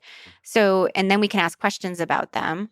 Like we wouldn't have been asking about singularities and like, can they really be physical things in the universe several hundred years ago? That question couldn't exist. Yeah, but it's not. I still think those are chapters in a book. Like, I don't get a sense from that. So, do you think the universe has an end? If you think it's a book with an end, I think the number of words required to describe how the universe works has an end, yes. Meaning, like, I don't care if it's infinite or not. right? As long as the explanation is simple and it exists. Oh, I see. And I think there is a finite explanation for each aspect of it. The Yeah. consciousness, the life. Yeah. I mean, very probably there's like the black hole thing is like, what's going on there? Oh, I know. Where's that going? So like, fun, where do but they, weird. what? And then, why the Big Bang? Like, what? Right. It's probably there's just a huge number of universes, and it's like universes think inside so? universe. I think universes inside universes is maybe possible. I just think every time we assume this is all there is, it turns out there's much more. The universe is a huge place. And we mostly talked about the past and the richness of the past, but the future. I mean, with many worlds interpretation of quantum mechanics. So, oh, I'm not a many worlds person. You're not. No, are you? How many Lexes are there? Depending on the day. Well, do some of them wear yellow jackets? At the moment we asked the question, there was one. At the moment I'm answering it, there's now in near infinity. Apparently, I mean the future is bigger than the past. Yes. Yes. Okay. Well, there you go. But in the past, according to and you, it's already gigantic. Yeah. But yeah, I mean, that's consistent with many worlds, right? Because like there's this constant branching. So, but it doesn't really have a directionality to it. I don't know, many worlds is weird. So my interpretation of reality is like if you folded up like all that bifurcation of many worlds and you just folded it into the structure that is you and you just said you are all of those many worlds and like that sort of, like your history like converged on you, but like you're actually an object exists that's like that, was selected to exist and you're self-consistent with the other structures. So like the quantum mechanical reality is not the one that you live in. It's this very deterministic classical world. And you're carving a path through that space. But I don't think that you're constantly branching into new spaces. I think you are that space. Wait, so to you at the bottom, it's deterministic. I thought you said the universe. No, it's random at the bottom, right? But like this randomness that we see at the bottom of reality, that is quantum mechanics. I think like people have assumed that is reality. And what I'm saying is like all those things you see in many worlds, all those versions of you, just collect them up and bundle them up and like they're all you. And what has happened is like elementary particles don't live in a deterministic universe. The things that we study in quantum experiments, they live in this fuzzy random space. But as that structure collapsed and started to build structures that were deterministic and evolved into you are a very deterministic macroscopic object. And you can look down on that universe that doesn't have time in it, that random structure. And you can see that all of these possibilities look possible, but they're not possible for you because you're constrained by this giant like causal structural history. So you can't live in all those universes. You'd have to go all the way back to the very beginning of the universe and retrace everything again to be a different you. So where's the source of the free will for the macro object? It's the fact that you're a deterministic structure living in a random background. And also all of that selection bundled in you allows you to select on possible futures. So that's where your will comes from. And there's just always a little bit of randomness because the universe is getting bigger. And, this idea that the past is and the present is not large enough yet to contain the future. The extra structure has to come from somewhere. And some of that is because outside of those giant causal structures that are things like us, it's fucking random out there. And it's scary. And we're all hanging on to each other because the only way to hang on to each other, like the only way to exist is to like cling on to all of these causal structures that we happen to co-inhabitate existence with.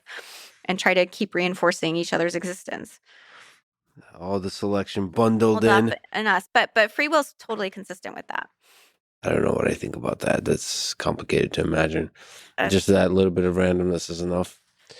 Okay. well, it's not just the randomness. There's two features. One is the randomness helps generate some novelty and some flexibility, but it's also that like because you're the structure that's deep in time, you have this combinatorial history that's you. And I think about time in assembly theory not as linear time, but as combinatorial time. So if you have all of this structure that you're built out of, you in principle, your future can be combinations of that structure. You obviously need to persist yourself as a coherent you. So you want to optimize for a common, like a future in that combinatorial space that still includes you, most of the time for most of us. And when you make those kinds of, and then that gives you a space to operate in, and that's your sort of horizon where your free will can operate. And your free will can't be instantaneous. So for like example, like I'm sitting here talking to you right now, I can't be in the UK and I can't be in Arizona, but I could plan, I could execute my free will over time because free will is a temporal feature of life, to be there, tomorrow or the next day if I wanted to. But what about like the instantaneous decisions you're making? Like to, I don't know, to put your hand on the table. I think those were already decided a while ago. I don't think free will is ever instantaneous. But on a longer time horizon, Yep. there's some kind of steering going on. Mhm. And who's doing the steering? You are. And you being this macro object that's encompasses. Or you being Lex. Whatever you want to call it. There you are assigning words to things once again. I know. Why does anything exist at all? Ugh, You've I kind don't know. of taken that as a starting point. Yeah. It exists. I think that's the hardest question. Isn't it just hard questions stacked on top of each other? It is. Wouldn't it be the same kind of question of what is life? It is the same. Well, that's sort of like I try to fold all of the questions into that question because I think that one's really hard. And I think the nature of existence is really hard. You think actually like answering what is life will help us understand existence? Maybe there's it's turtles all the way down. It'll just understanding the nature of turtles will help us kind of march down, even if we don't have the experimental methodology of reaching before the Big Bang. Right. So, well, I think there's sort of two questions embedded here. I think the one that we can answer by answering life is why certain things exist and others don't. But I think the sort of ultimate question, the sort of like prime mover question of why anything exists, we will not be able to answer. What's outside the universe? Oh, there's nothing outside the universe. So I have a very I am a very like I am like the most physicalist that like anyone could be. So like for me, everything exists in our universe, and like I like to like think it like everything exists here. So even when we talk about the multiverse, I don't like, to me it's not like there's all these other universes outside of our universe that exist. The multiverse is a concept that exists in human minds here, and it allows us to have some counterfactual reasoning to reason about our own cosmology, and therefore it's causal in our biosphere to understanding the reality that we live in and building better theories. But I don't think that the multiverse is something like, and also math. Like, I don't think there's a platonic world that mathematical things live in. I think mathematical things are here on this planet. Like, I don't think it makes sense to talk about things that exist outside of the universe. If you're talking about them, you're already talking about something that exists inside the universe and is part of the universe and is part of like what the universe is building. It all originates here. It all exists here in some. I mean, what else way. would there be? There could be things you can't possibly understand outside of all of this that we call the universe. But and you can say that, and that's an interesting philosophy. But again, this is sort of like pushing on the boundaries of like the way that we understand things. I think it's more constructive to say the fact that I can talk about those things is telling me something about the structure of where I actually live and where I exist. Just because it's more constructive doesn't mean it's true. Well, it may not be true. It may be something that allows me to build better theories I can test Yes. to try to understand something objective. And in the end, that's a good way to get to the truth. Exactly. Even if you So realize I can't do you experiments. were wrong in the past. Yeah. So there's no such thing as experimental Platonism. But if you think math is an object that emerged in our biosphere, you can start experimenting with that idea. And that to me is really interesting. Like to think about, well, people, I mean, mathematicians do think about math sometimes as an experimental science, but to think about math itself as a object for study by physicists rather than a tool physicists use to describe reality, it becomes the part of reality they're trying to describe, to me is a deeply interesting inversion. What to you is most beautiful about this kind of exploration of the physics of life that you've been doing? I love the way it makes me feel. And then you have to try to convert the feelings into visuals and the visuals into words. So I think I love, I love the way it makes me feel to have ideas that I think are novel. And I think that the dual side of that is the painful process of trying to communicate that with other human beings to test if they have any kind of reality to them. And I also love that process. I love trying to figure out how to explain really deep, abstract things that I don't think that we understand and trying to understand them with other people. And I also love the shock value of you like this kind of idea we were talking about before of like being on the boundary of like what we understand. And so people can kind of see what you're seeing, but they haven't ever saw it that way before. And I love the shock value that like people have, like that immediate moment of recognizing that there's something beyond the way that they thought about things before, and being able to deliver that to people, I think is one of the biggest joys that I have, is just like, maybe it's that sense of mystery, like to share that there's something beyond the frontier of how we understand and we might be able to see it. And you get to see the humans transformed by Yeah. a new idea. Yes. And I think my greatest wish in life is to somehow contribute to an idea that transforms the way that we think. Like, I have my problem I want to solve, but like the thing that gives me joy about it is really changing something. And ideally getting to a deeper understanding of how the world works and what we are. Yeah, I would say understanding life at a deep level is probably one of the most exciting problems, one of the most exciting questions. So I'm glad you're trying to answer just that and doing it in style. It's the only way to do anything. Thank you so much for this amazing conversation. Thank you for being you, Sarah. This was awesome.